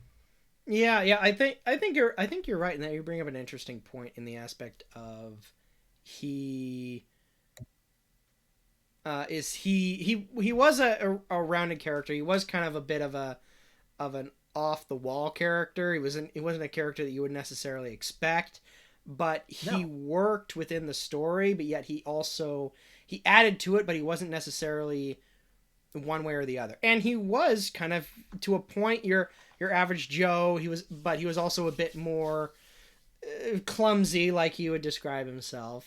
And things like that. And he would have that, and he had that effect on people to where, of that level of innocence. There are people who are just innocent and unaware of the rest of the story going on around him. I think that also kind of ties a little bit with the show Andor, which originally I wasn't really a fan of watching Andor, just because it didn't seem to be a Star Wars show. I got talked into it, and then it's like, oh no, actually this is a Star Wars show, and stuff like that. And so it's like, oh wow, this is a really good Star Wars show. Yeah. And I do hope that they do more of Andor, because I think it would be interesting to continue that story of the espionage side of the rebellion versus the Empire. Yeah, and I think my biggest thing is I thoroughly enjoy the Skywalker saga, the 9 Skywalker movie saga. There's touch and go. Some movies are better than others. Some storylines are repeats, and you can see it, and that's fine. But as a saga, it's generally on the up and up. We love it. But I'm a fan of the story behind the story. This is a simple story within it, but you don't get a lot of the other aspects of what this world is. And it's world, universe, galaxy. We don't get a lot of that. We don't see that in the basic Skywalker saga. We see like 4 planets, 5 planets. We see the same people, same civilizations. And what I've enjoyed as it's expanded is the world has taken on its own identity, or the galaxy has taken on its own identity, and we're finding planets and species that we've never heard of. The Caminos was a wonderful ad. I thought they were a wonderful species in themselves. Well, they're a very interesting species. They're a very, very, it's very, very intelligent species, and it's clear that they use that intelligence vastly for what they do. And then you also had, so you had the Caminos, which they added, which was great. Yeah. What I enjoy with the Mandalorian is that we really get introduced to the Mandalorian Empire that was created. Obviously, we got introduced that in what was it? Not Rebels, but Clone Wars.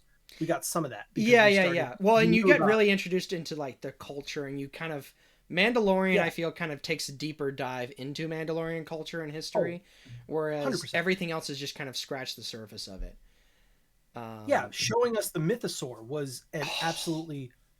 I actually had chills when they showed the mythosaur for the first time. That blew my mind. I saw that. I'm like, wait a minute. Like, we saw that. I was watching it. I was watching it with my family and stuff like that, and we're watching it. And I'm like, it's just like, you don't see it, and then you see the eye and stuff like that, and then they show you that whole shadow, that silhouette, and you're like, that is the thing.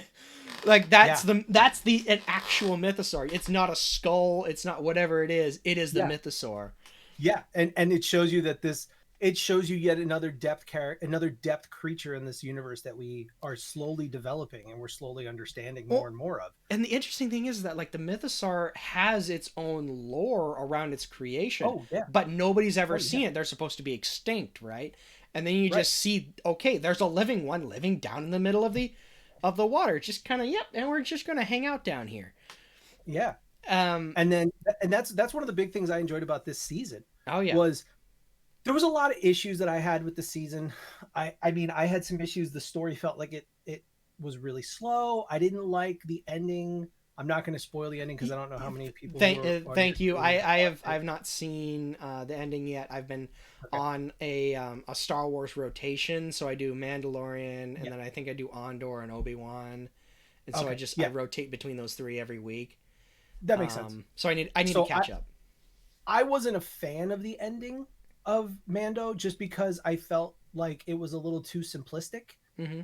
You know, they're trying to create this world and they're trying to create this storyline behind Mando, and I think that the way they ended it was kind of like a little bit of a cop out. But you know, that's my opinion. Other people may have different opinions.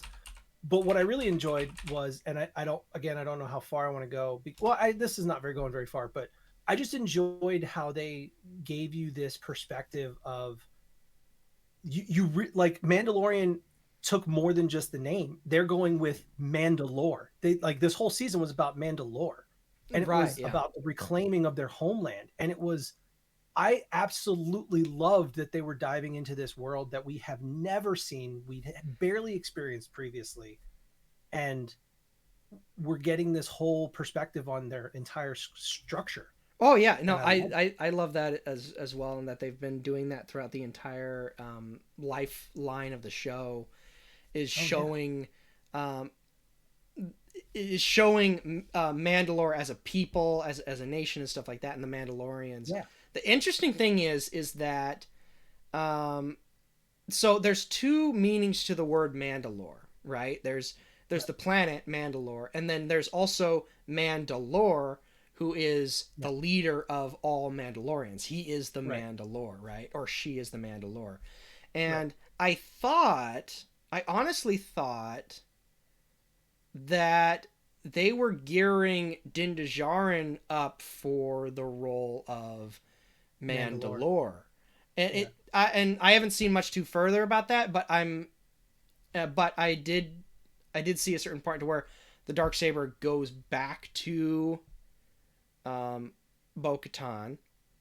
Oh yeah. And stuff like that. And so that's interesting, and that's an interesting change, but that does also kind of, to a point, negate the fact of Din Djarin being the Mandalore, or it represents, or thinking about it, and some other stuff that I've heard about on the internet is, I've heard also a lot of people have not necessarily been happy with some of the other episodes after that fact, or more of the ending of Mandalore probably, or of the Mandalorian so far, but. I was reading up on some stuff, and that what was going to happen was that this season of Mandalore was going to lead up to the season of Ahsoka, the first season of Ahsoka, which will have 8 episodes in it, and it's going to be starting to come out in August. They didn't give a date yet, but is that the 4th season? No, that's its own season. That's its own series. Oh, so the Ahsoka series will start on August. Now they could do a 4th season, but I don't think they will, because they don't usually record these live and then post them. They usually pre-record, and then there's a large gap between recording and actual release in their case. So I don't think they're going to do that. Yeah. But That's what it supposedly is leading up to. Is that whole point? The fringe stories. I'm a fan of the stories that surround the story. I was a big fan of Rebels. Rebels was beautiful, top to bottom. There was no bad episodes in my opinion. Oh, okay, fair enough. Mandalorian is a good story because it kind of skirts it ties enough into the Skywalker saga that you still get that enthusiasm because you're like, oh, there's Luke, or you're like, oh, there's that, like you get that enthusiasm. Oh yeah, like, yeah. It doesn't give you it's not Skywalker. Like it's not, in no way is it Skywalker saga. It's not at all. Right. It just has that kind of like quick touches of tangents, and that's great. Mm-hmm. And I think it keeps in touch with what it's meant to be, but it also gives you a whole perspective that's its own thing. I really, really, really want to see. I want to see out of the Mandalorian series them retake Mandalore and start to rebuild the society, which don't know if it's going to happen, whatever. But then I would love to see a Bo-Katan story that revolves around the rebuild of the Mandalorian culture and rebuilds Mandalore back to what it was previously. This series of like epic, like almost I'm going to use a Star Trek reference right now, but they're almost Klingon like in their ability to they wage war, but they're smart about it. Right. Klingons a little less so, but they make that. But you know what I mean? Like they're smart in their choices, but they also are very honorable. Right. And yeah. I think that would be interesting, and it would be interesting because it could tell a Star Wars story that branches off away from the sequel series, and I'm not a fan of the sequel series. I want them. I don't want them. I don't. I'm not a fan of the sequel series, mostly because it seems to take the original story and the original lore that was there. Yes, there's some cool stuff that they add to it, but they throw the rest of it way out the window. Like they kill off people left and right in that thing. Like in my opinion, if they want to keep the order, the First Order, or if they want to keep the Empire as a consummate enemy, fine, that makes sense. It's a government, they're fighting a government, and that makes sense. Oh yeah, but at this point it's like two governments fighting each other. Eventually at some point they're gonna be like, okay, we need to just stop.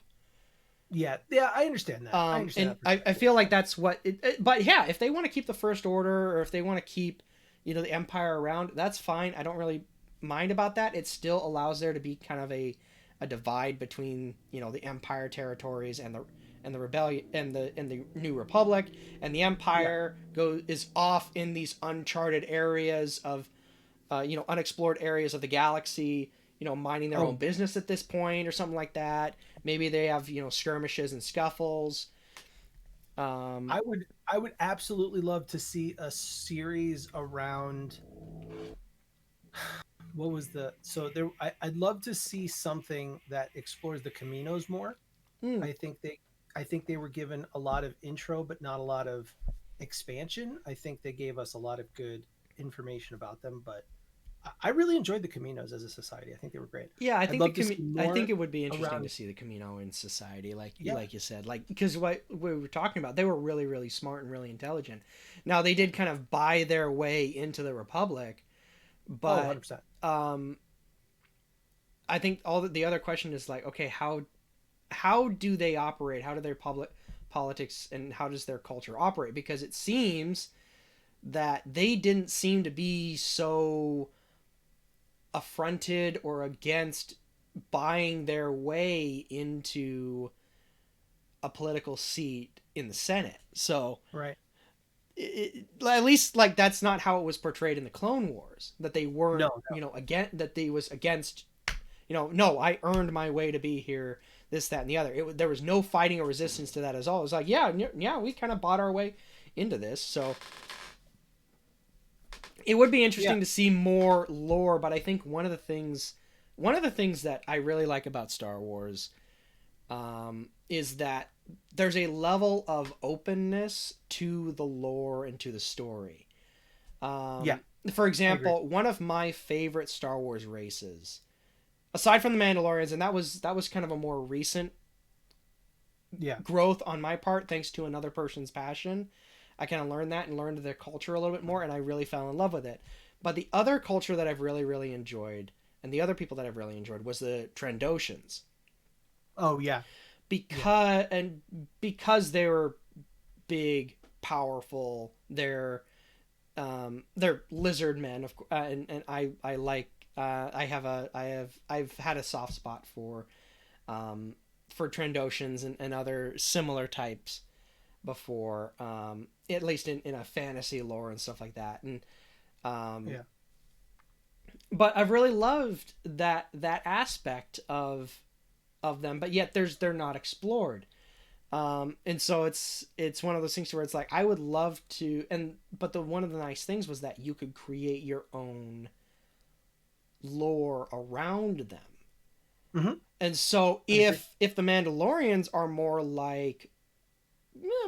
or less like, let's be honest, they're more or less kind of like space samurai. They're not necessarily, yes, they wander and stuff like that, but they're very, very honor driven. But the Trandoshan, that's their whole thing, right? Which would be similar to a samurai or a similar type of warrior. Well, I mean, that's where Star Wars came from. It came from the story of, what was it? The Shogun stories. Like, that's where the whole thing came from. Oh, that was interesting. But the other thing is that, like, I would honestly see the Trandoshans as being, because you see occasionally in the Clone Wars, you see the Trandoshans working in these tribes and doing these hunts. And the Trandoshans, with that in mind, you could almost build a lore based off of, yeah, so the Mandalorians are more heavily honor-driven warrior types, absolutely. But the Trandoshans, on the other hand, they're a different type of warrior caste altogether. They are more the Viking. They are like nomadic Viking types. They travel around in their tribes and clans. They don't necessarily stick to one spot unless they really like that spot. You know, and then they move around and they and stuff like that. Some of them sometimes you would have Trandoshan infighting, other times you don't, all that type of stuff. And so that's what I would almost see as doing Trandoshan lore. But that was one of the favorite things, is that you could take any of the species, most of them at least, and you could find out, okay, what's the lore of behind these guys, and you could figure it out, and you could create your own lore. It was kind of open book. No, totally. Now with Disney, it's less of that, which kind of makes me sad. I would also like to see a larger expansion. I thought they did a great job of it in Book of Boba, but I would love to see more expansion in the Tusken Raiders world. Oh, that would be cool. Or even just generally the whole planet of Tatooine, because, like, I know they touch it in Mandalorian, they live on it in Boba. We get a lot of touch and go with it because of, you know, different societies, because it is a major hub.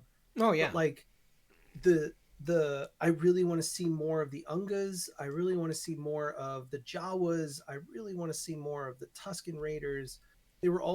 They're such fringe characters, but have such interesting stories that it kind of saddens. Oh yeah, they're such interesting races and groups of people. Well, like in the Tusken Raiders, the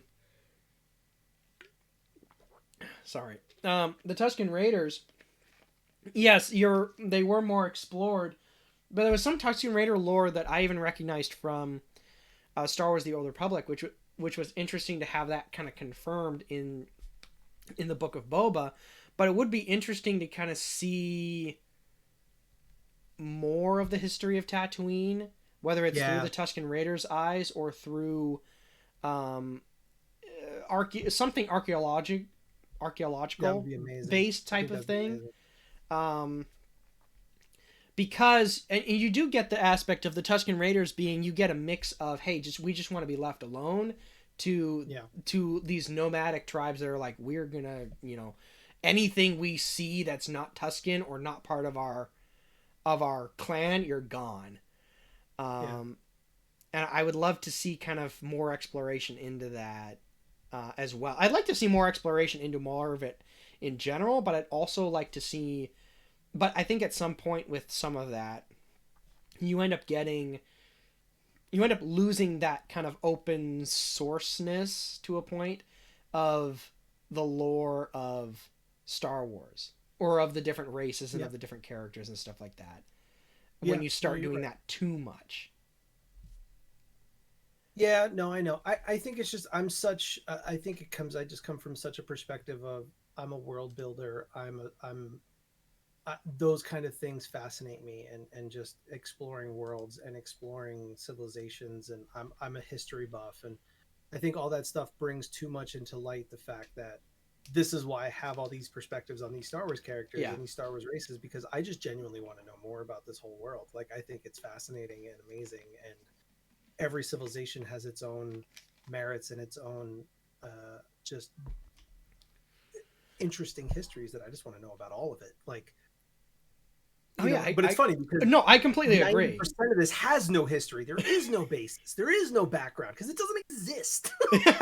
Well, you know what the background is, right? Like, of a sort. George Lucas himself literally said, because I only caught part of it. You're talking about Yoda, right? Because Yoda is like, he's a mystery race. Well, so the backstory is that originally Obi-Wan was supposed to actually survive longer into the series. Well, he changed his mind on that. Obi-Wan was not going to survive, the first movie. And so he had to, so it came to other things and stuff like that.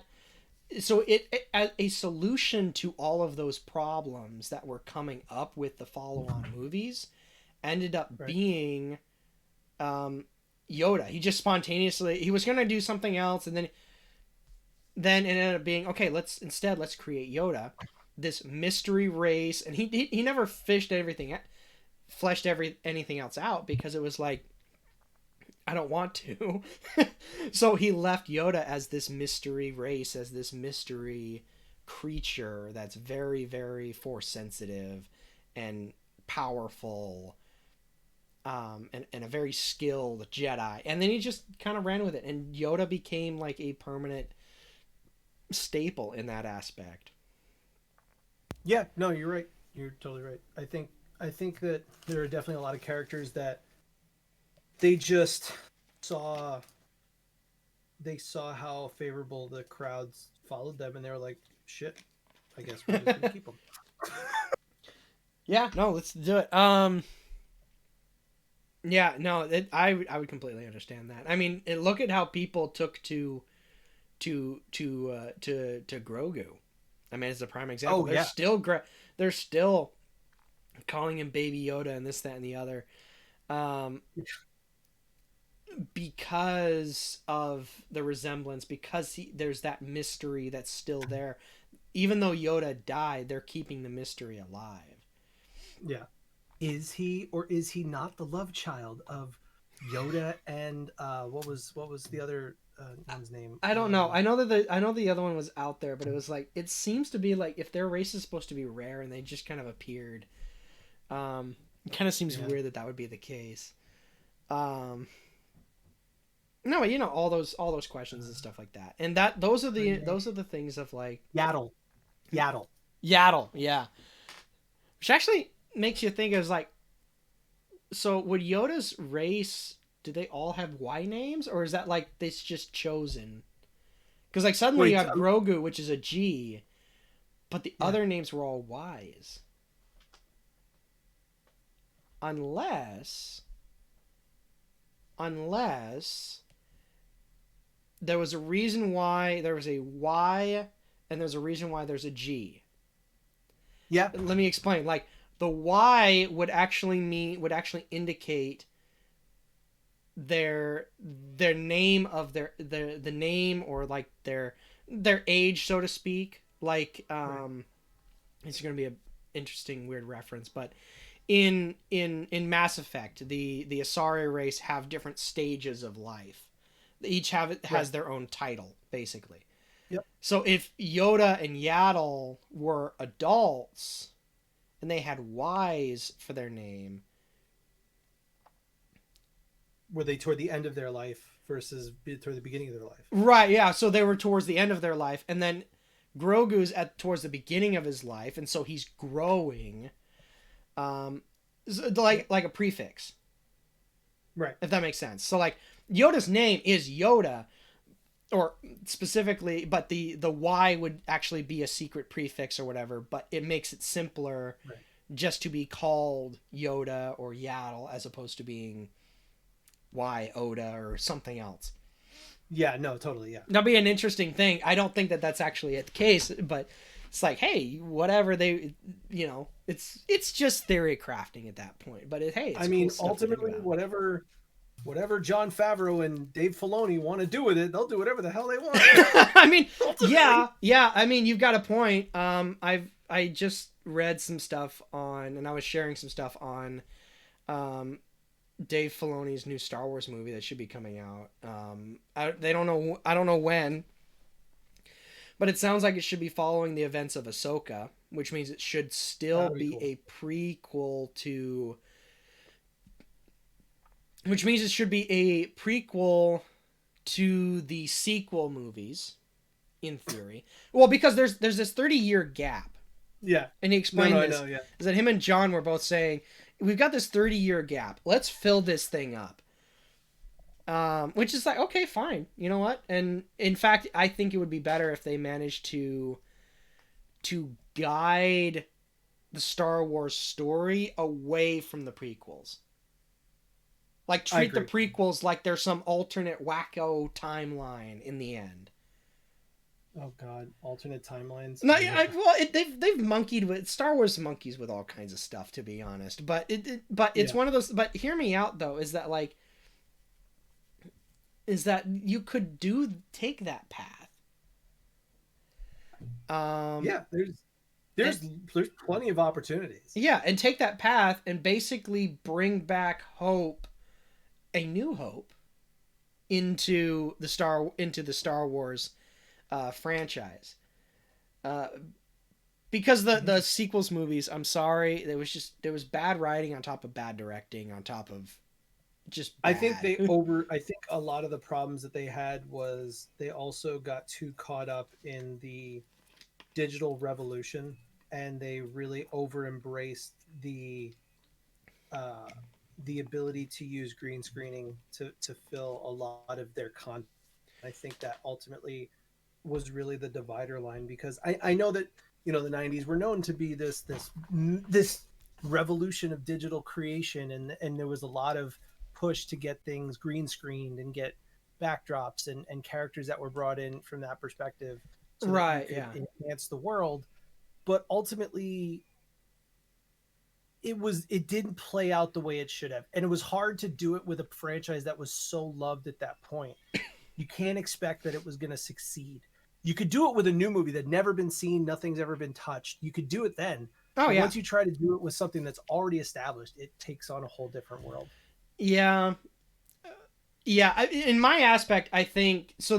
I can see what you mean by some aspects of that. I think because they were very excited to use explosions and all kinds of special effects. Oh yeah. But I think the pod racing was a great example of it. Yeah. Well, I think with the sequels, starting with The Force Awakens and all that, is that they had just bad writers, and the reason why I say that is because you watch it and you watch the character design and development. The character design and development is quite literally, we're going to put a bunch of random papers and random attributes and stuff like that on pieces of paper and then start throwing darts at it and find out who these characters are going to be. There's no further depth than that.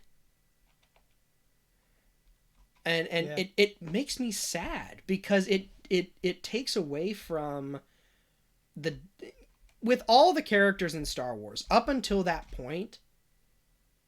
And I'm not including just for reference, I'm not including any of the other stories or anything else that's been happening so far after the fact. I'm specifically talking when the sequels came out. I'm not talking the new shows or anything like that, which have all been well written and well put together for the most part. Um, but specifically, the sequels have this problem of a lack of proper character development, meaning a lack of depth of character. And then on top of that, they have a lack of so they have a lack of depth of character, but then also a lack of story. Mm-hmm. And that is where it just crumbled.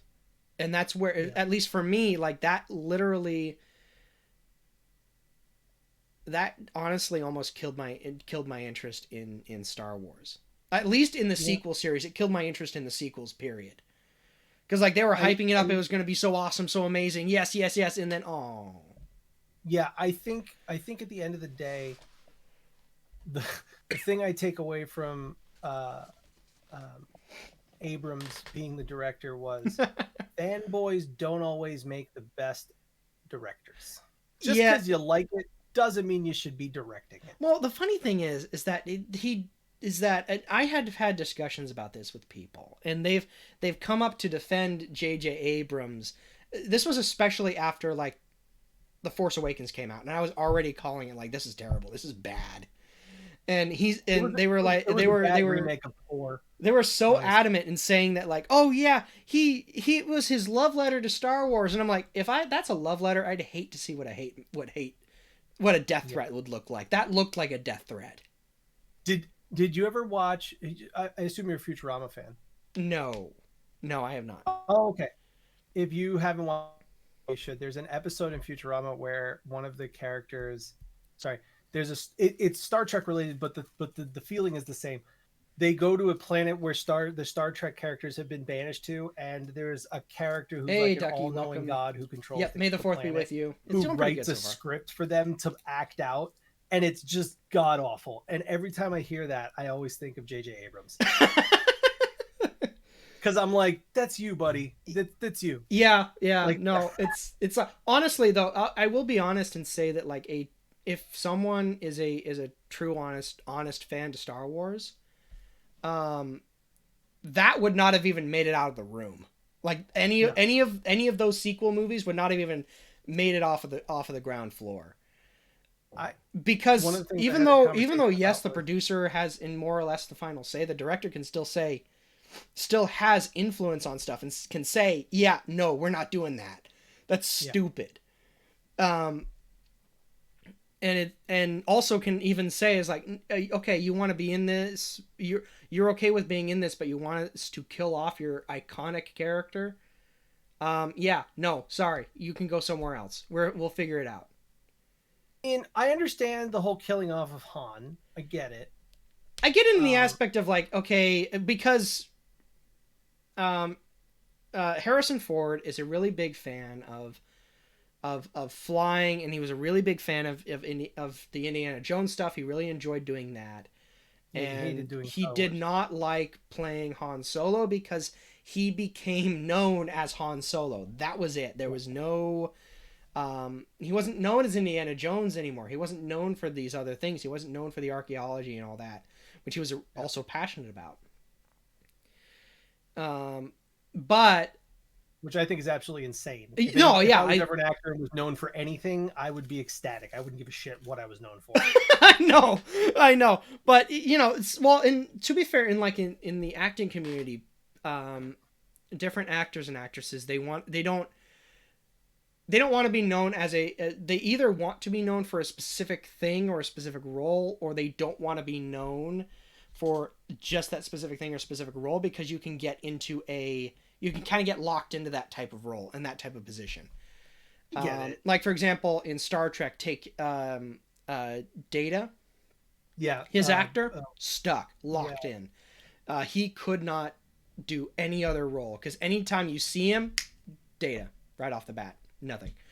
Yeah. He was locked into it. So it was a love-hate relationship. So it was a fear of people being locked into that type of role. Brent Spiner. Yeah. But he's done a lot of other things that were great, and I love him in those things. But I'll admit, I'll be one of the first ones to admit I know him as Data. Yeah, right. So But at the same time, like, Mhm. and of course, I can't argue with their feelings because it's their feelings. But like, how can you feel upset when you're being? Because obviously, if you've been named a role, or if someone's like, "Oh, you're that person," obviously that character is so iconic and so loved that that's all they see you as. Are you? I would. I know, kill to avoid a character like that. you're preaching to the choir I on would, that one. if I was an actor, I would kill to have fans No, fawn yeah. over me as one character. Yeah, dude, I would even kill that. I would enjoy, even as a streamer, I would enjoy having fans, having people recognize me walking around in the street and just coming over and saying hi. I'm not saying that people would do that, right, at least right now or whatever. But yeah, that would be a thing of like, yes, that would be awesome. So I think, yeah. So there's some complications there. I think, to be honest, I think he should have been given the option of, okay, we can write you out of the story, but we're not going to kill off Han Solo. That's stupid. Are you some kind of idiot? Like send him off into the world. Send him off into like he takes the Millennium Falcon, takes Millennium Falcon and Chewbacca and is off onto an entirely different adventure away from everybody else. He's doing his own thing, and just cut it as that. Cut, end scene. We're done. Moving on. As they say in the Wild West, ride off into the sunset. Right, pretty much ride off into the sunset type of thing. Okay, you're done. You don't have to show up to work ever again as Han Solo, unless you want to. Yeah, actually, that's smart because then it always gives him the option. If he ever does want to come back to it, then he can come back to it. But now that they've killed him off, he has no option. He can't ever. Right. Well, and there's also and he's always hated Han Solo. So, but even then, it's like it still is like it allows people to keep the character alive. It allows the character to stay alive. Yeah. No, I totally. Whereas, and alive in people's minds and stuff like that, and people loving the character as opposed to like this stupid weird. It was the dumbest way for him to go out too. Yeah, if he was gonna go out, make it like some kind of blaze of glory type of thing, right? Yeah, or, 100%. A shootout somewhere, like OK Corral shootout type of thing. Like that would make sense. Which I find hilarious that they gave the Millennium Falcon the limelight, but they didn't give Han Solo the limelight. They left the Falcon, but they destroyed Han. It's like, really, like they're synonymous. Oh, they left Chewie too. Yeah, I know. It's so stupid. Which was also a stupid move. No, yeah, no, it's a stupid move. It's really stupid move. I think the second dumb move that they did was killing off Luke Skywalker. Yeah. Like I haven't seen those parts of the movies, but I know that it happens. And so I'm like, logically speaking, okay, he's trying to atone for his past mistake. But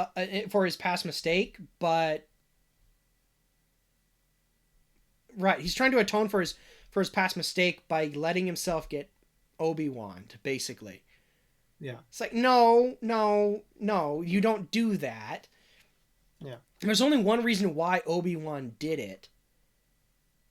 And there's only a few reasons why Obi-Wan did what he specifically did.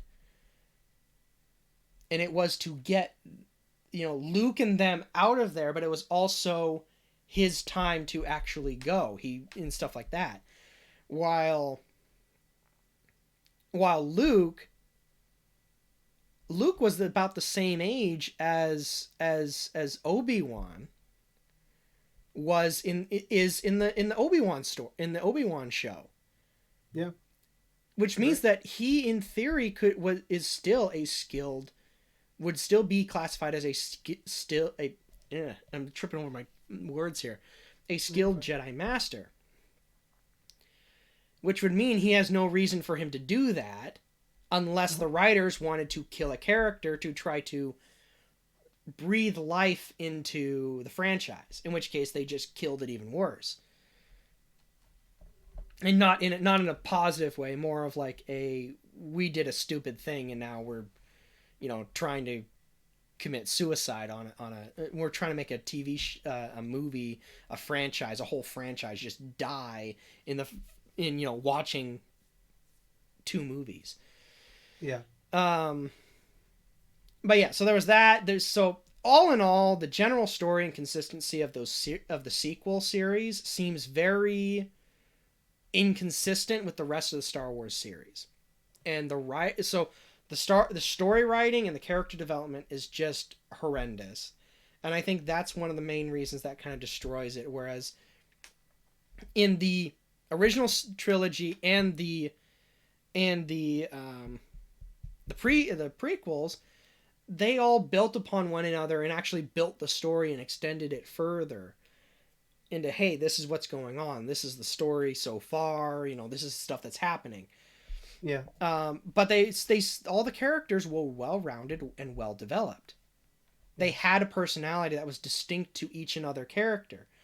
For example, you have in one of the best examples of this that I can ever think of is in The Force Awakens. You have a stormtrooper turned rebel.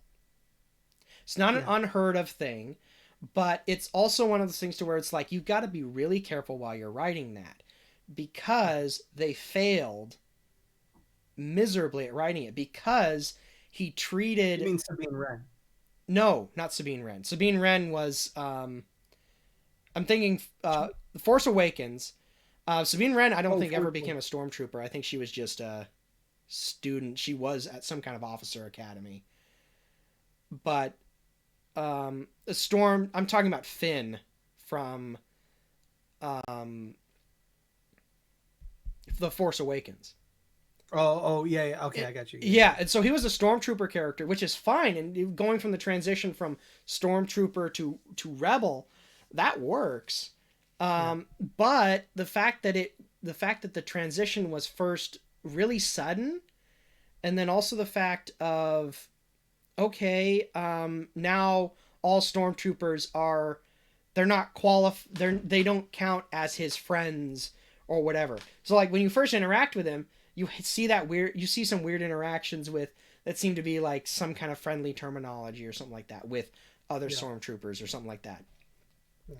But any amount of friendliness or camaraderie with those stormtroopers was completely lost when he flipped sides. Just gone. Which is, you don't want to do that, because then you first humanize the stormtroopers to where they're more than just people in suits of armor, and now you just took that away. The way that you write a character that was Imperial, Stormtrooper, whatever, that flips sides, I'll be honest, you find that writing in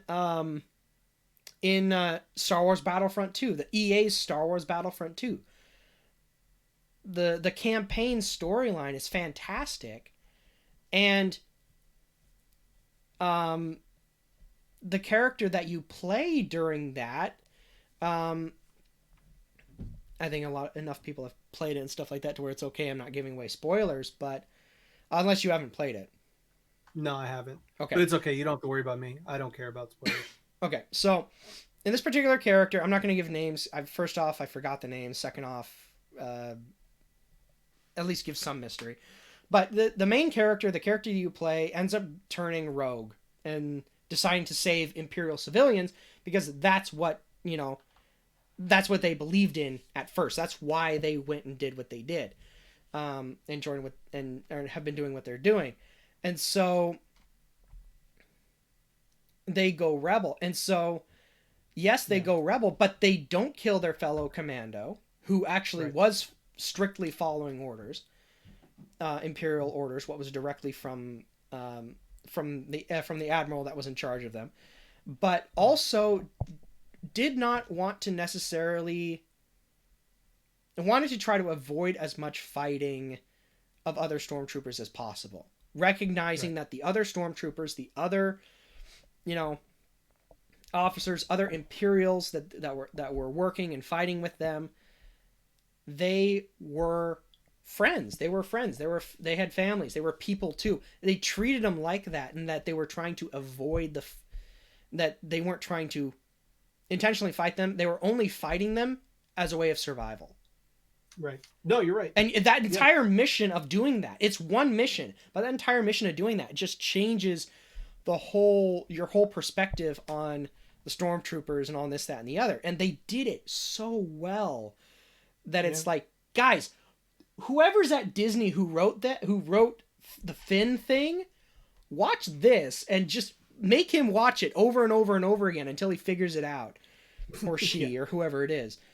It just, because they could not figure it out, and they could not write a competent character that would be a stormtrooper. Plus, I'd also add that a stormtrooper joining the rebellion, because there have been stormtroopers and stuff that have left, and officers that have left and joined the rebellion anyway, they don't stop being to a point they don't stop being Imperial, but they do at the same time. Meaning their training doesn't magically leave them. Right. If you're a stormtrooper, you're a stormtrooper. A stormtrooper in charge of sanitation is still which also was just kind of a weird job. I did love that. That was hilarious. I love that little tidbit they gave us.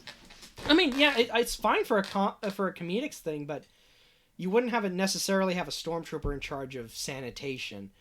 I mean, unless you were really hurting for troops, but really hurting for stuff. But even then, like, you have soldiers on the front line that are water technicians. You need everything. Oh yeah, no, I'm not necessarily arguing that, but it's like even a stormtrooper that's their main job on the base was sanitation or whatever it was, they still are a stormtrooper through and through. They still have that hardcore training that makes them the equivalent of, that makes them pretty dangerous to most rebels. And so a stormtrooper joining the rebellion, or joining the side of the resistance, or whoever they are, joining the New Republic, would be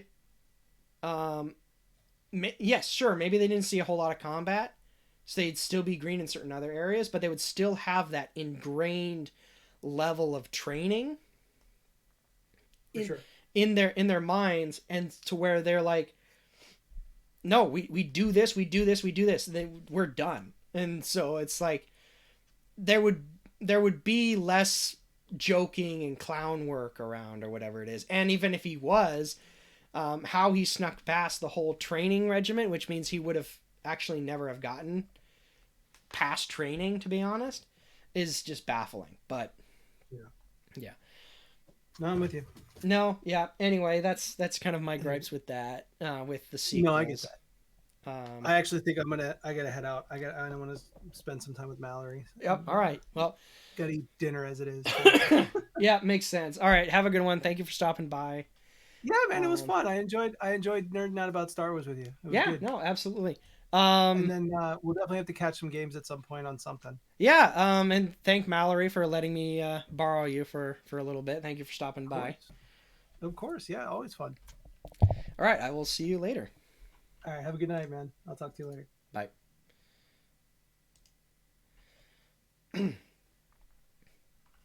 All right. Well, that was kind of a fun conversation. There's a lot of different stories and stuff like that, and I really do enjoy those aspects of Star Wars. All right. I think. What do you guys think? Do you think it's time we play a Star Wars game? I need to find the piece for this, because I was putting it on and apparently it grew legs and walked away, or it just went somewhere it shouldn't have, and so I'm gonna have to find that with a magnifying glass and a very bright flashlight, which I'll have to do later. Yeah,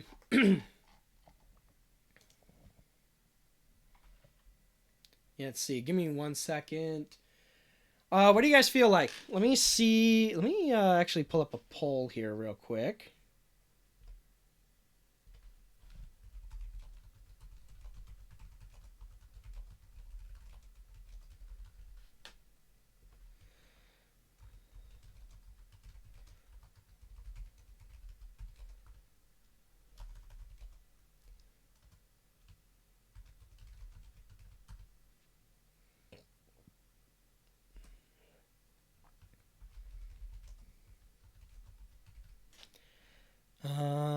think, do I have anything else that's installed?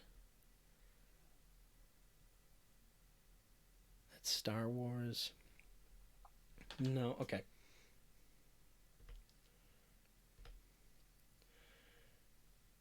All right, let's start a poll here. All right, we should have a poll pulled up. What Star Wars game should we play? We've got Star Wars Empire at War, and then I've also got Star Wars Battlefront 2. I haven't played Star Wars Battlefront 2 yet. At least on stream. I have played it a little bit other times, so let's see. I set it for about 5 minutes or something like that for voting, so go ahead and check that out.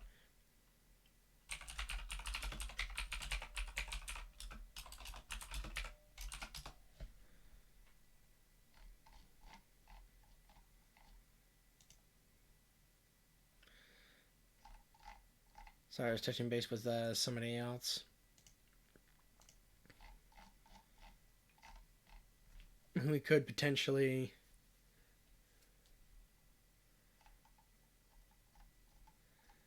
we might end up being able to play with. We'll see.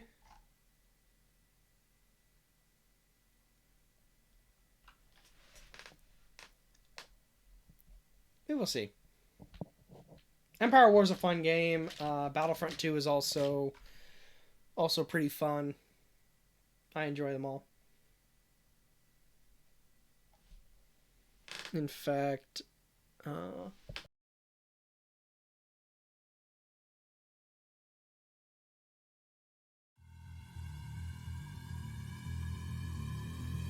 whoops, sorry. I think. Oh, it did not change. It did not interrupt anything. Okay, good. I pushed the wrong button. What's the difference between the two again? Okay, so Star Wars Empire at War is a strategy game. It's not really turn-based. It's a strategy game between... you can play as one of 3 factions. You can do like regular skirmishes, or you can do a whole galactic campaign where you're flying around, you're commanding fleets of ships and doing fleet battles. You're doing ground battles, taking over planets and territories, spreading your influence throughout the galaxy. The rebellion has the goal of capturing Coruscant and destroying and killing Palpatine. I think it's primarily killing Palpatine. And basically liberating the entire galaxy. The Empire has the goal of wiping out the rebellion. And then if it's the gold one, because I have the gold edition, which is the one that's available on Steam as well. With the gold edition, you also have the Song Consortium. Your goal is literally just spread your influence and corruption. You don't have to capture all the worlds. You just have to spread your influence. It's a fun strategy game. It can be kind of intense at times. Star Wars Battlefront 2 is a third-person shooter, kind of adventure game. Depending on what happens, we might actually just do the campaign. We might even do a co-op of the campaign if we can get some friends to join us in there. But yeah, so there's that. But yeah, Star Wars Battlefront 2 is really fun. Has a great story. In it, and it is great story. You get to hear a singular story of some people who started as Imperials and then became members of the rebellion. Okay, I voted Battlefront 2 something to submit, or I just click the radio button. You should be able to click the radio button, and then there's a little vote button down below. If you already voted, then you might not be able to vote again. But you might be able to change your vote. I don't know. So on the drop down, there should be the radio and then the vote button that's down below. So for example, I can go ahead and vote myself. I can click on Star Wars Battlefront 2 and then I can click vote and then see it goes 50-50.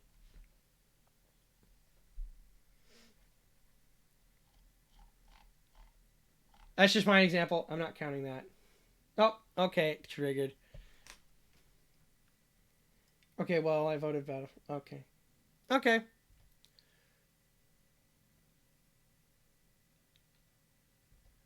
All right, no worries. Didn't see anything else that said vote after I clicked the radio button. Interesting. Okay, well. All right. We're at 50-50. Let's pull up Battlefront 2. While we're doing that, I'm going to change the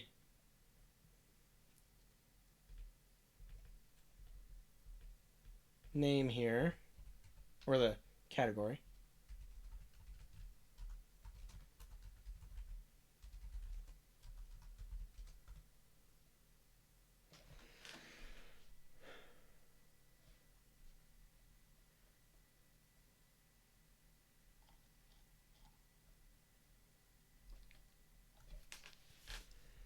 Oh, hold on, still working on it.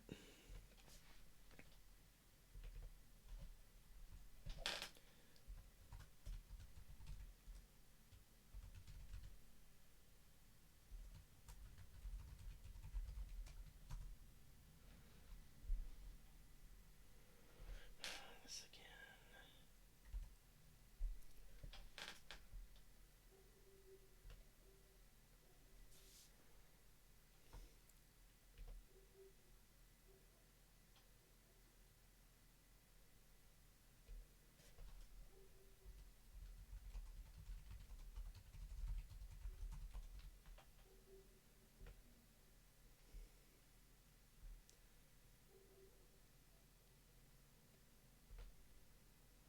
Okay, there we go.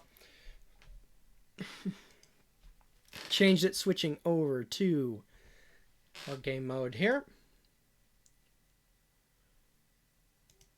Should give it a second to pull up. There we go. Look at that. Okay. We're in Star Wars Battlefront 2. Time to have some fun.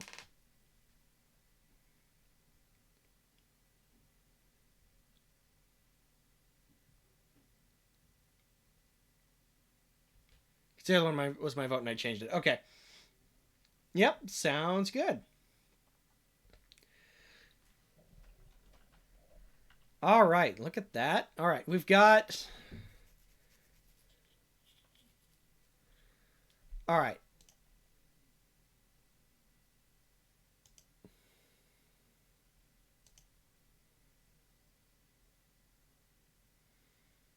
Career, collection... All right, there's all kinds of things here. What do we want to do? Do we want to do the campaign or do we want to do multiplayer options?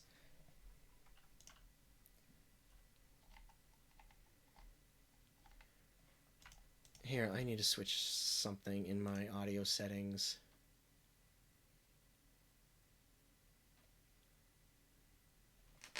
Hit sound effects.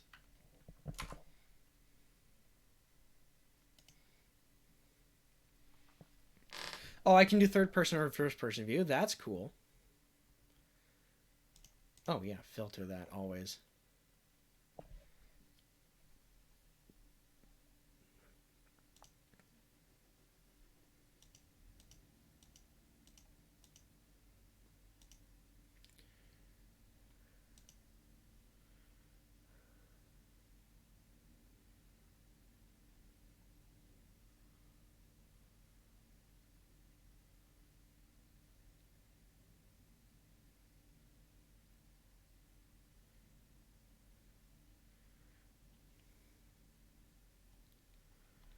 Hold on, I'm checking other stuff in my gameplay.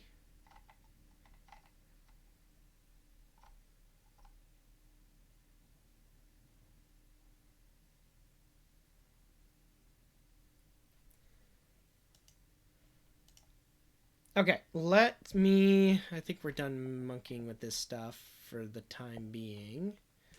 I just need. Let's turn those off. Let's leave them on. Audio.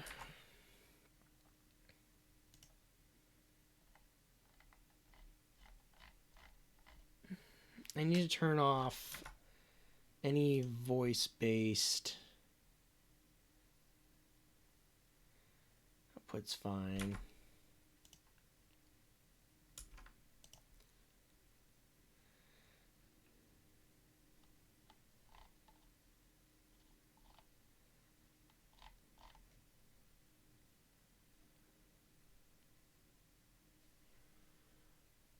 Let's see here.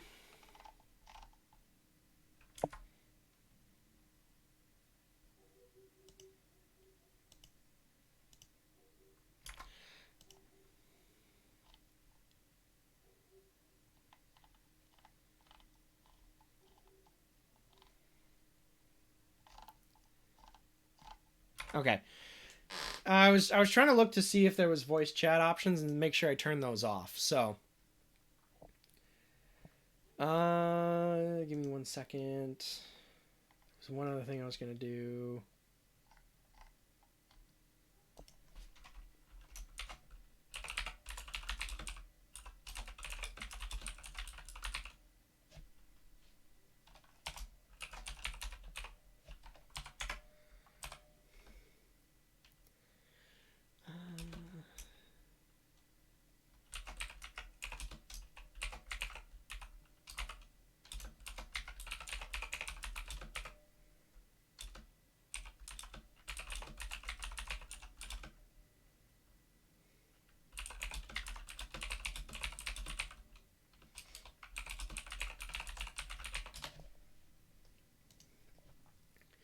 All right, for now, let's do a campaign. We'll do the main story. But in this particular case, I'm going to restart the campaign. Yes, I know I won't. It'll be weird. But I'm going to restart the campaign. The reason being, and we're going to play it on Soldier. The reason being is because you guys haven't seen me play the campaign yet, so this would be more fair as opposed to starting where I was in the campaign.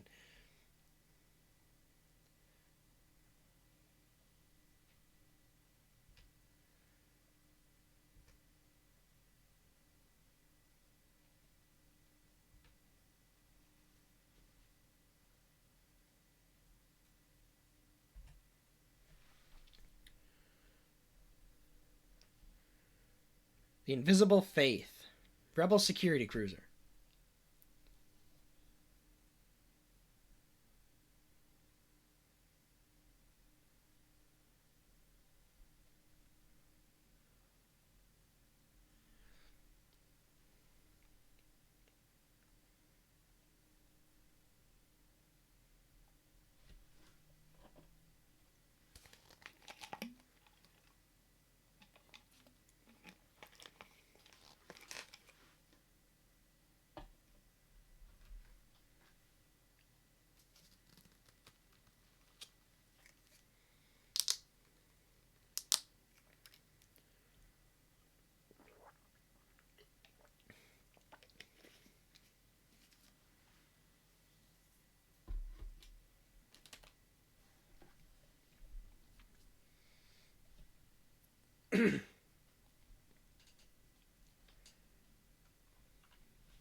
I think the Rebel helmets are very, very strange.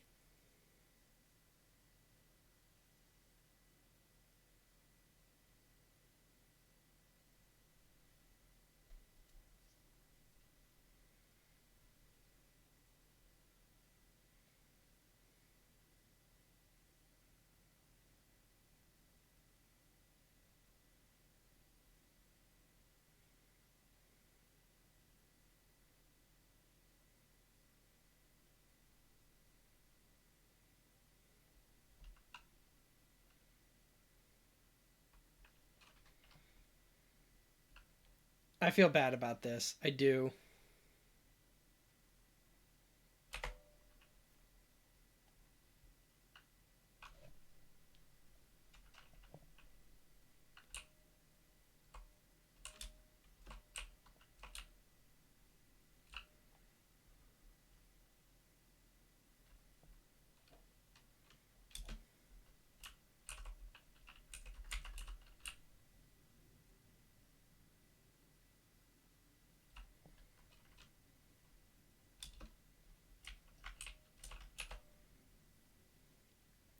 You stop that. Sorry, droid. I had to disable you because you're being nosy. Alright.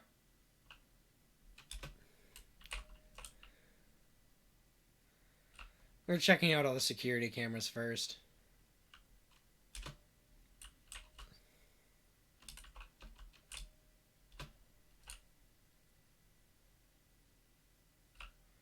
It's a busted up protocol droid.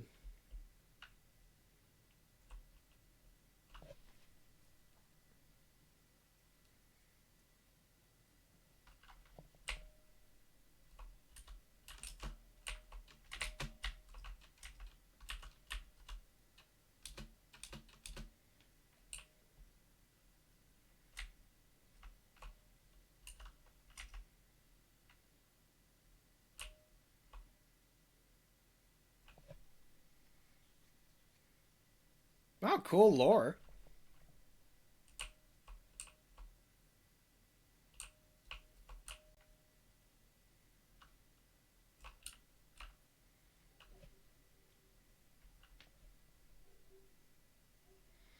Alright, we're free.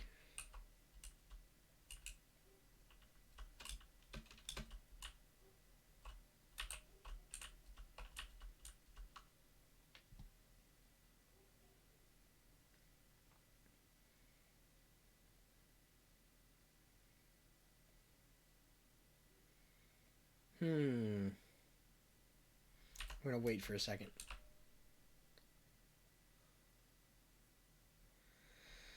The detection meter shows the rebels' growing awareness of your presence. When it flashes, they enter full alert.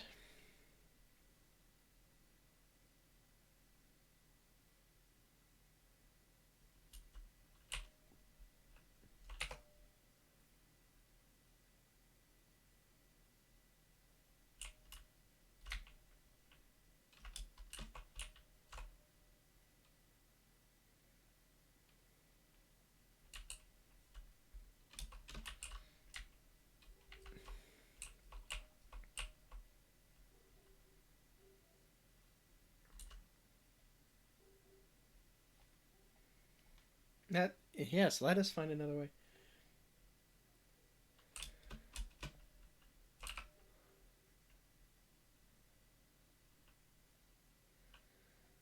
All right.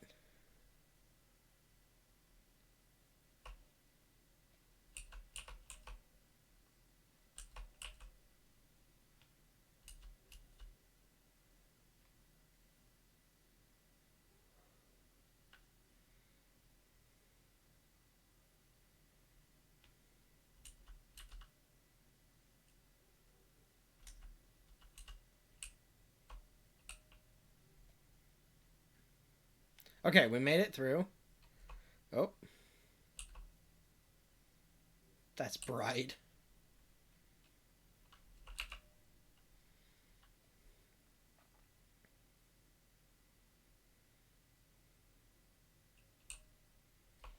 Oh, there's another Mon Calamari cruiser.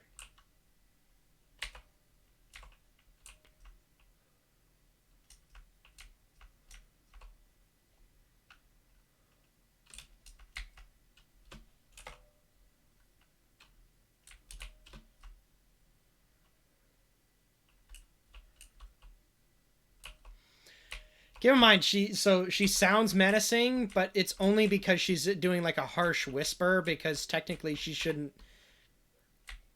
If she's caught communicating with a droid outside of where she is now, it would just mean more trouble.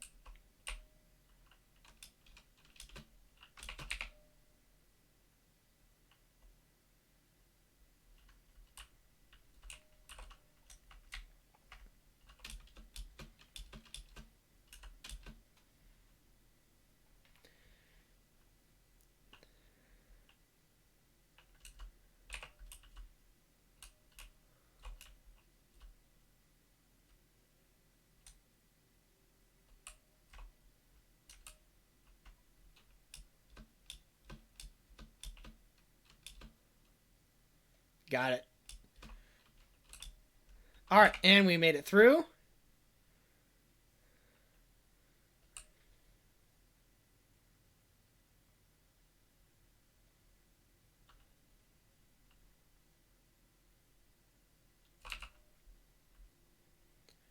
She likes her droid. Her ID droid is really awesome.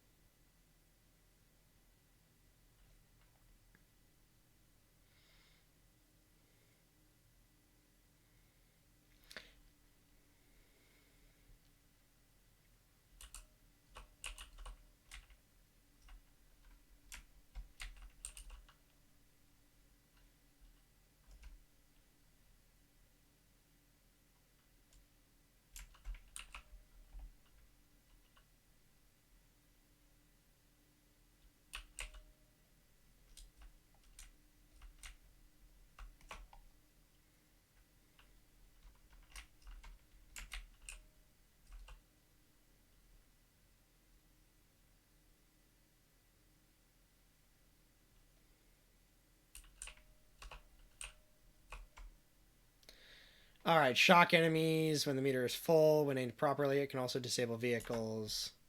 Right, okay.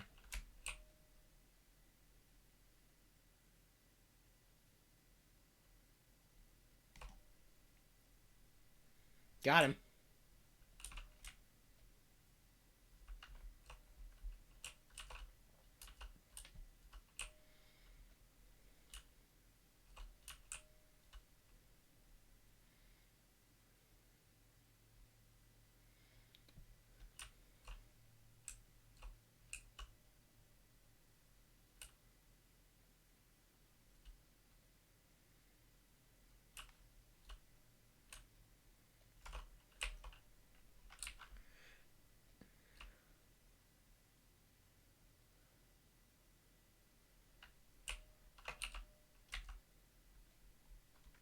All right, here we go.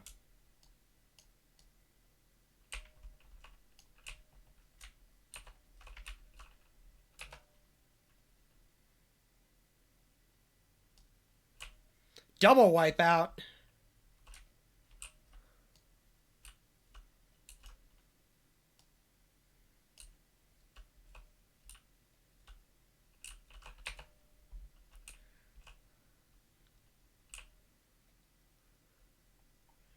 Sneak up, takedown.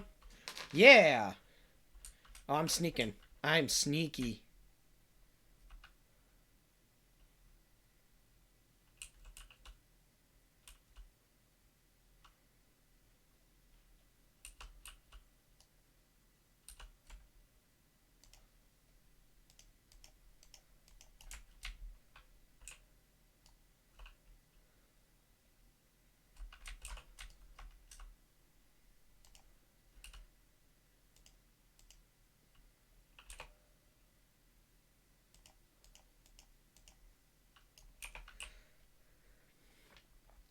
I feel bad when it glitches out like that. Oh, I might have been able to actually sneak right past him.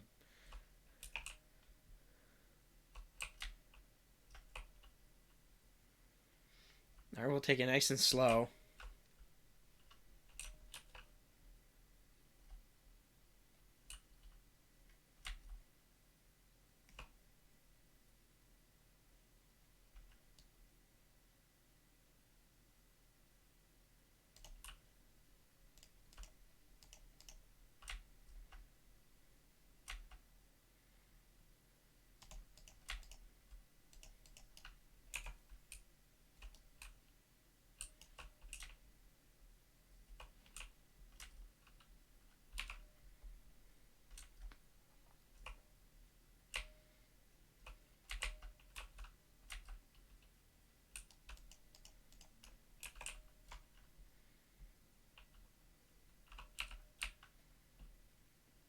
Alright, let's do this.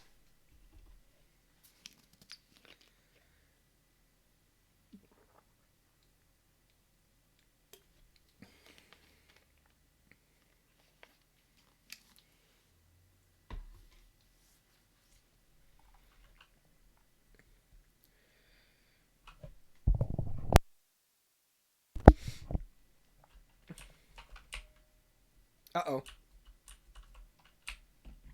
New blaster. Let's do it.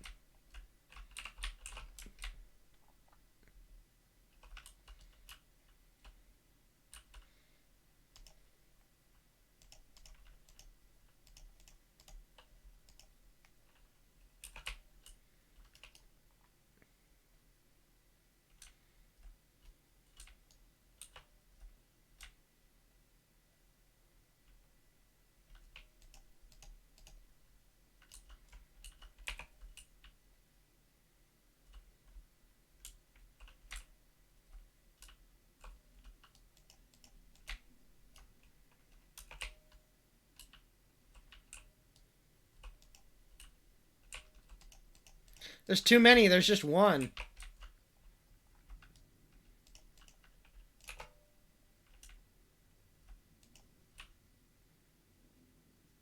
Oh, I would have hit them both. Oh, well. No biggie.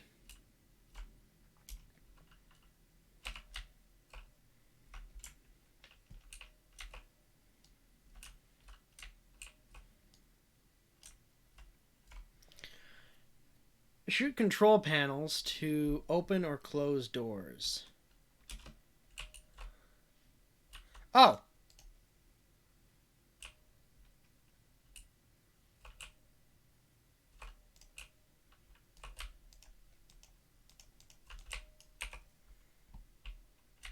That got me good with that one.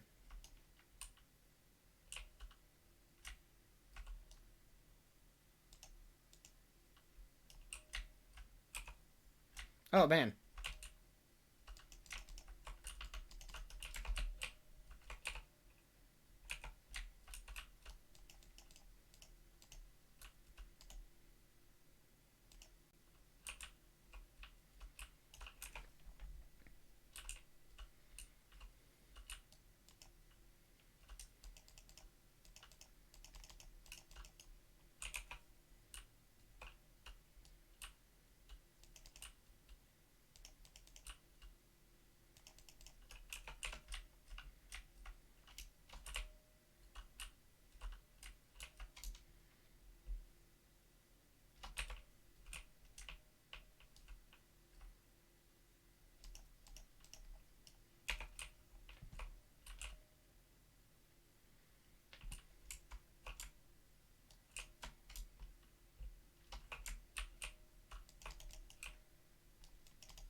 Time to run.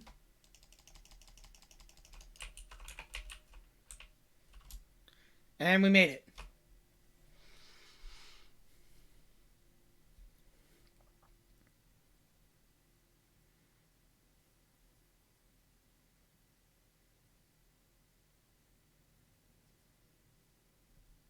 Nice.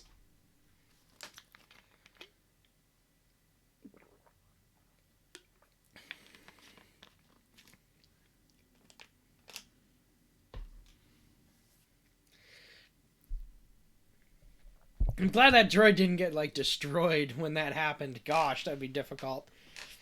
That would be hard on any electronic system.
Oh, there went the Executor.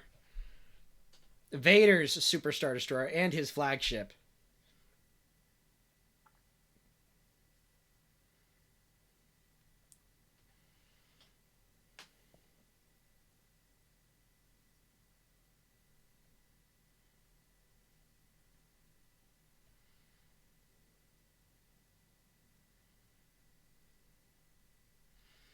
I think Piet was the guy that was in charge of the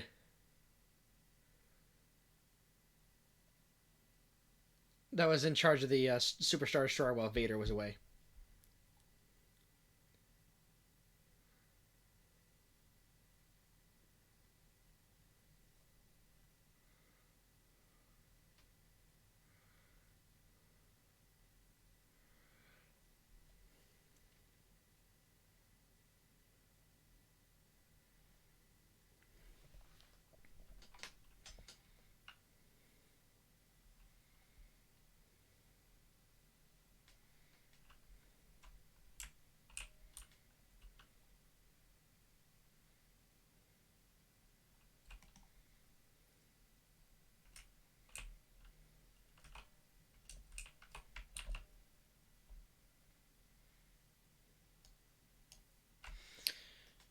Okay, we got the new Killstreak Vanguard. It's not a bad ability.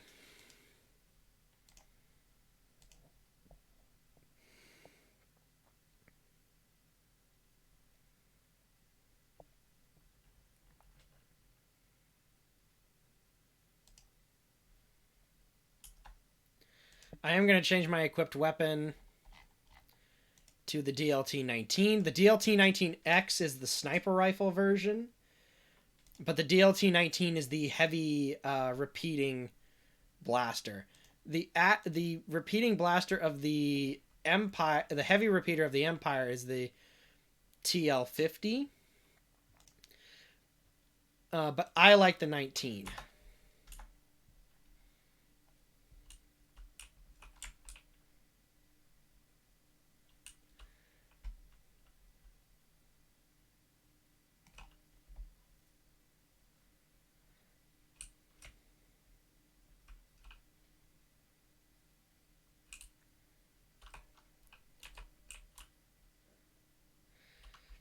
You know what I would like to do is I would like to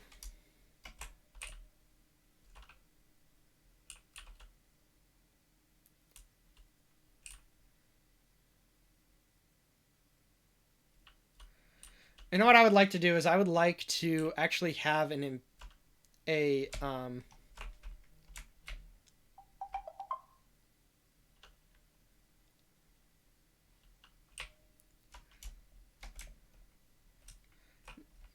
no,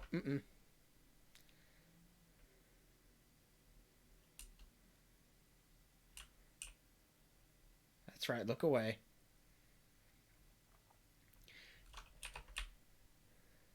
I think what I'd like to do is if I did do an Imperial costume, I would want to do Inferno Squad. But I'd also use I would use the Fangs Imperial helmet, so I would have the Fangs Imperial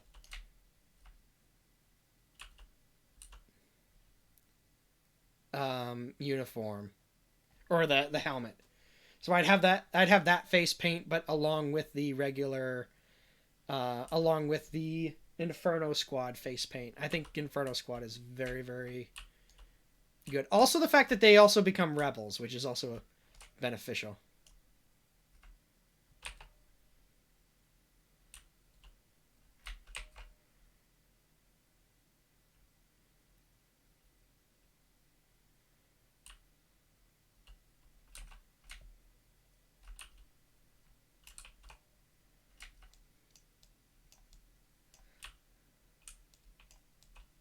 Don't walk in front of me. Haha. He actually complained about it. That was an accident. You walked right in front of me.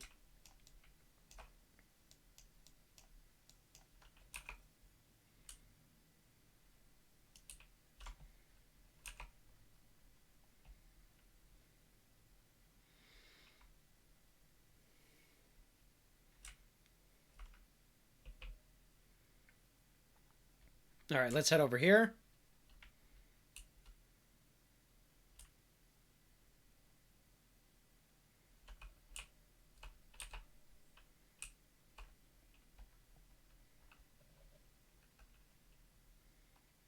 They're all pretty spread out.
Oh my, that's not good.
Yeah, face the hard truth sometimes.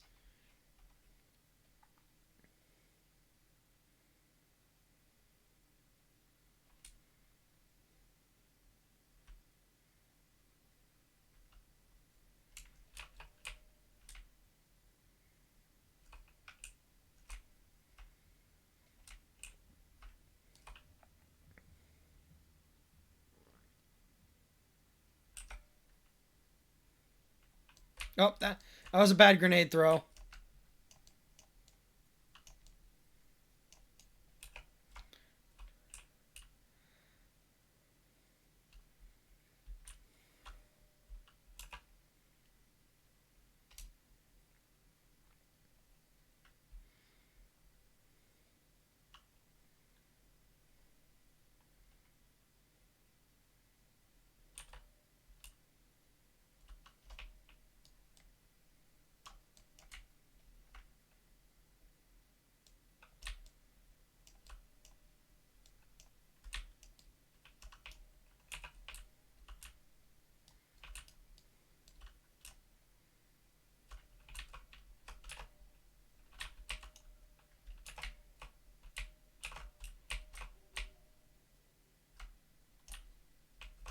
Oh no!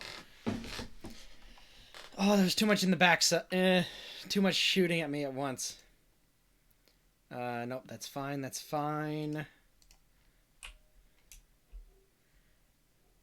Alright, well, I guess I get to try this over again.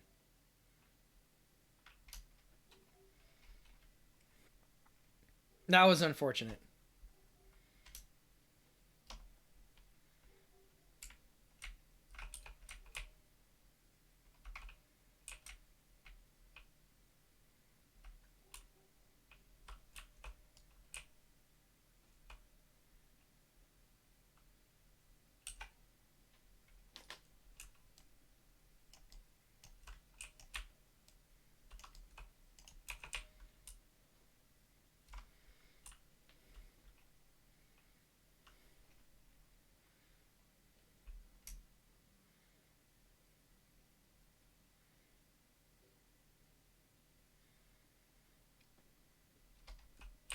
I wonder why TIE pilots were dressed in black.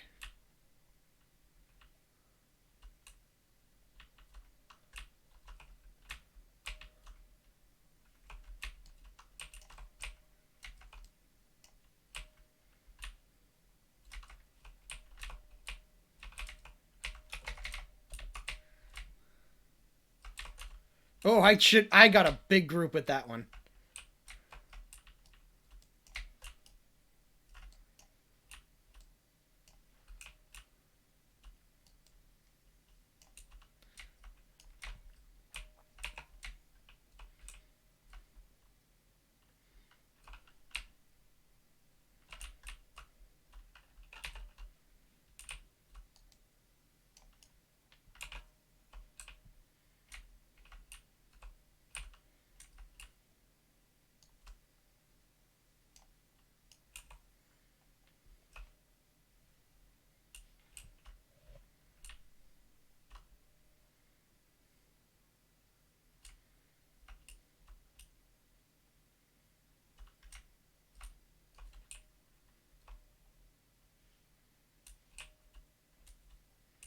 Fair enough.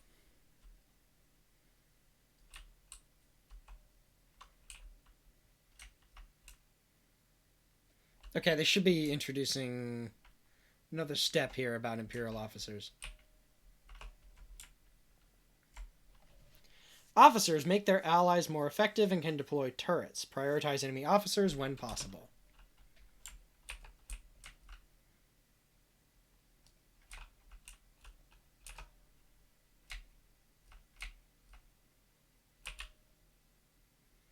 Got him. Ooh, quite the group.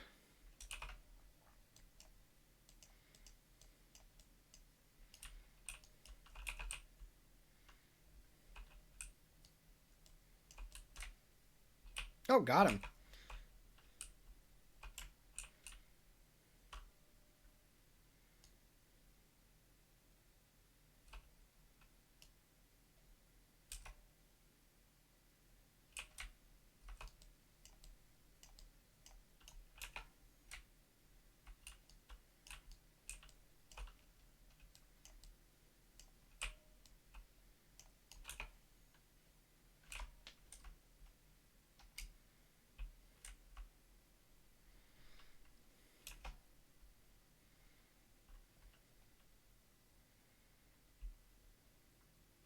All right, we've got a rocket launcher still. That's good.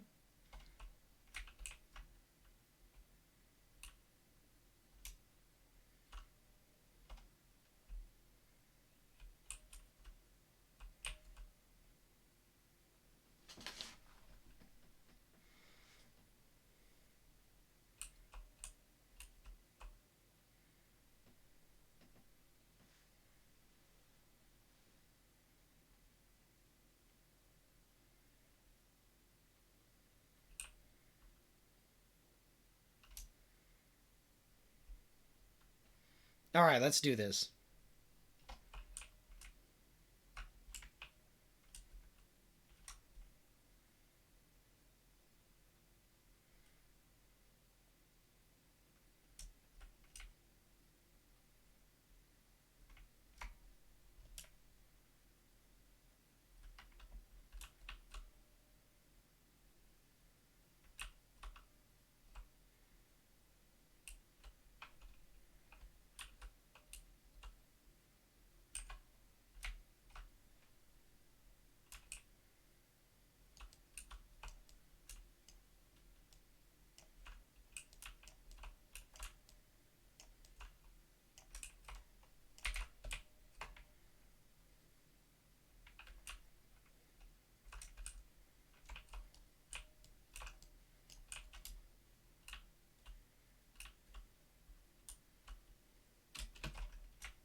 I'm gonna switch to our rocket launcher. Oh, come on. Okay.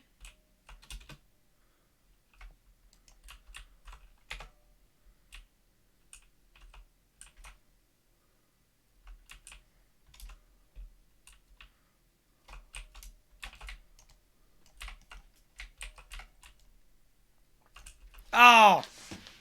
Ah! Flash grenade and shield. Okay, I need shield. I like shield.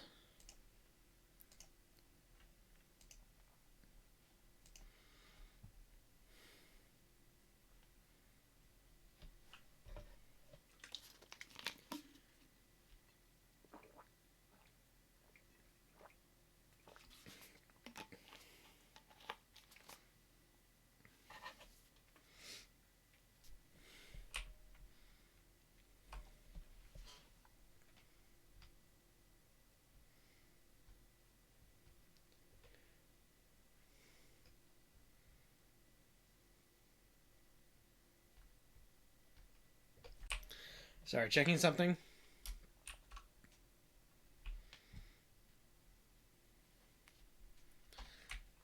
All right.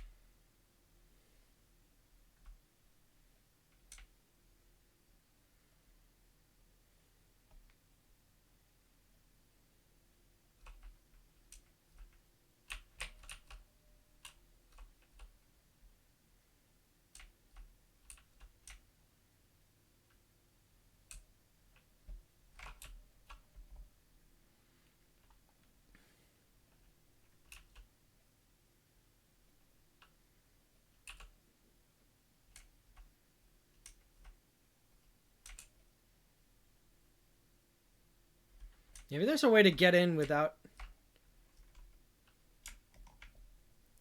silent takedown.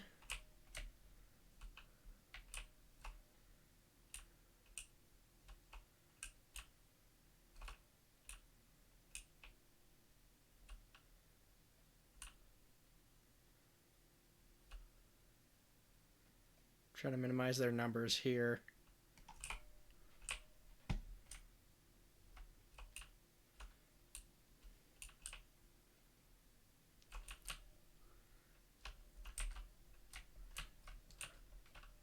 I did not hit them where I wanted to.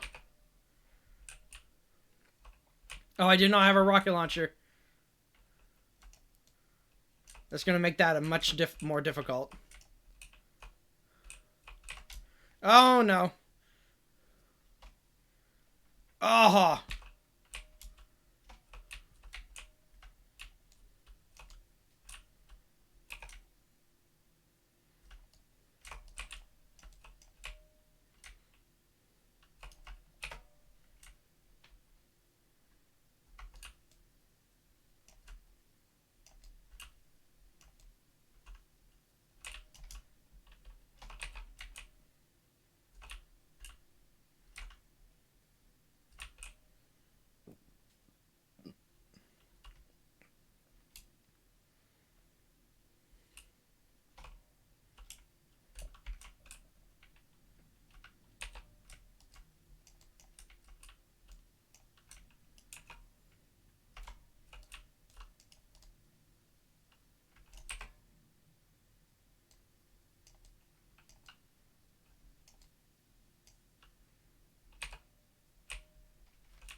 Busted.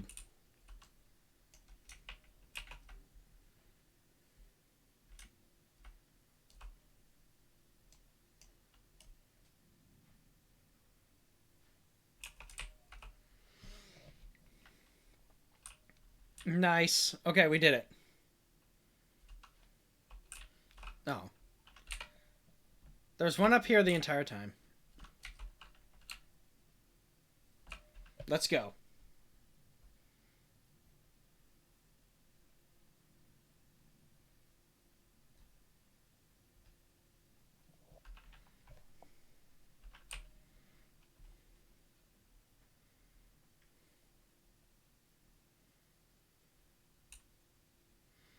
Alright, we're gonna head up this way.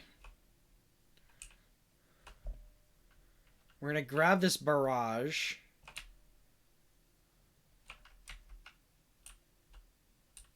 Wow, they just kind of ran in.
Run! I can make it! Haha!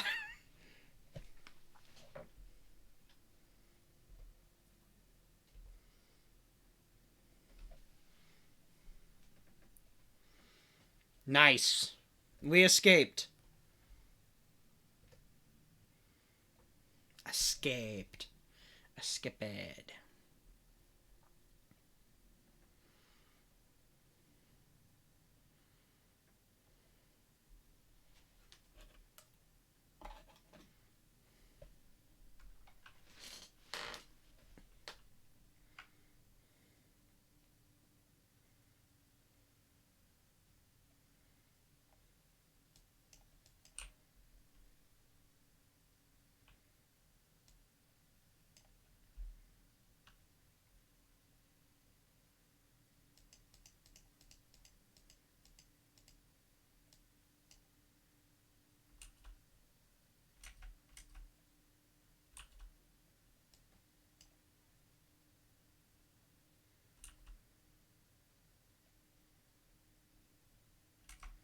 I mean, they kind of did, but they didn't at the same time.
So the Corvus is an Imperial Raider. I think that's I like the Imperial Raider's design and functionality, and apparently it has a small hangar bay, which is kind of nice.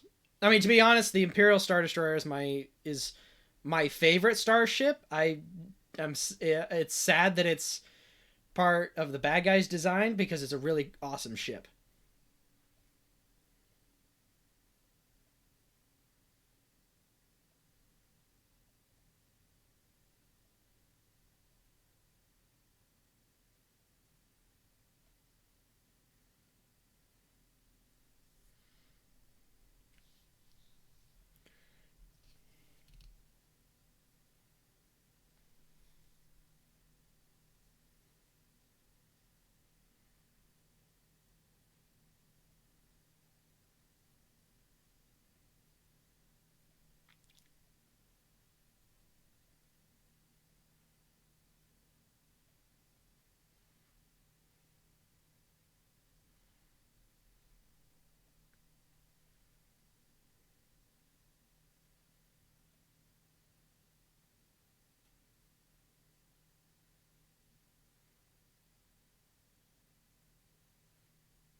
Yeah, she's starting to see that something's up. And she's right.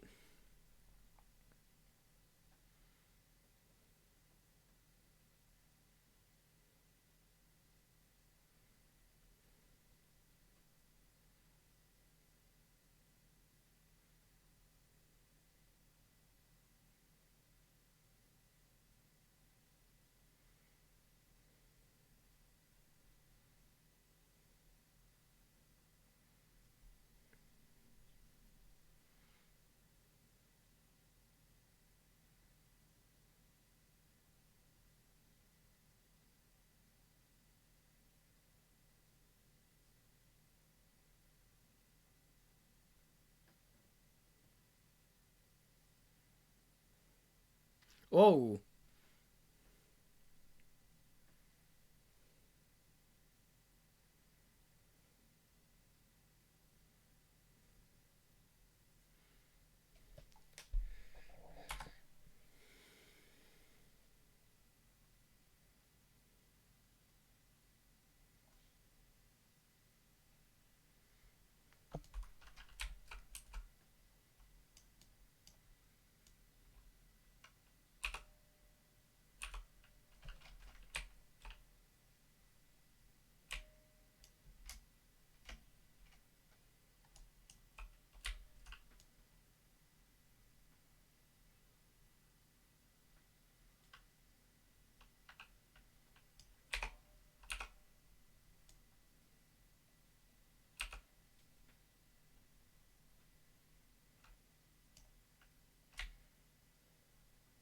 All right.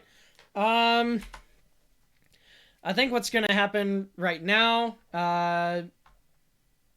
We've been up. It's just about 9 o'clock, so I think we will end it here, guys. Thank you guys so much for watching. Hope you guys enjoyed the stream. Hope you guys enjoyed talking about with Star Wars and enjoying. And thank you guys for enjoying May the 4th, guys. Thank you again, and May the 4th be with you. I will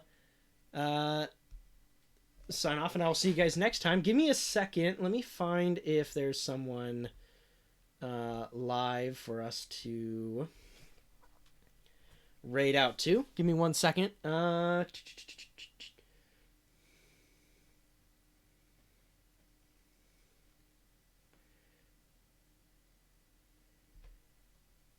okay. Let's raid over to Savior. Oh, unless. Okay, he is live. All right, let's raid over to Savior. He is streaming some Halo Infinite right now. So raid 0420. All right, and thank you guys again. Hope you guys enjoyed the stream, and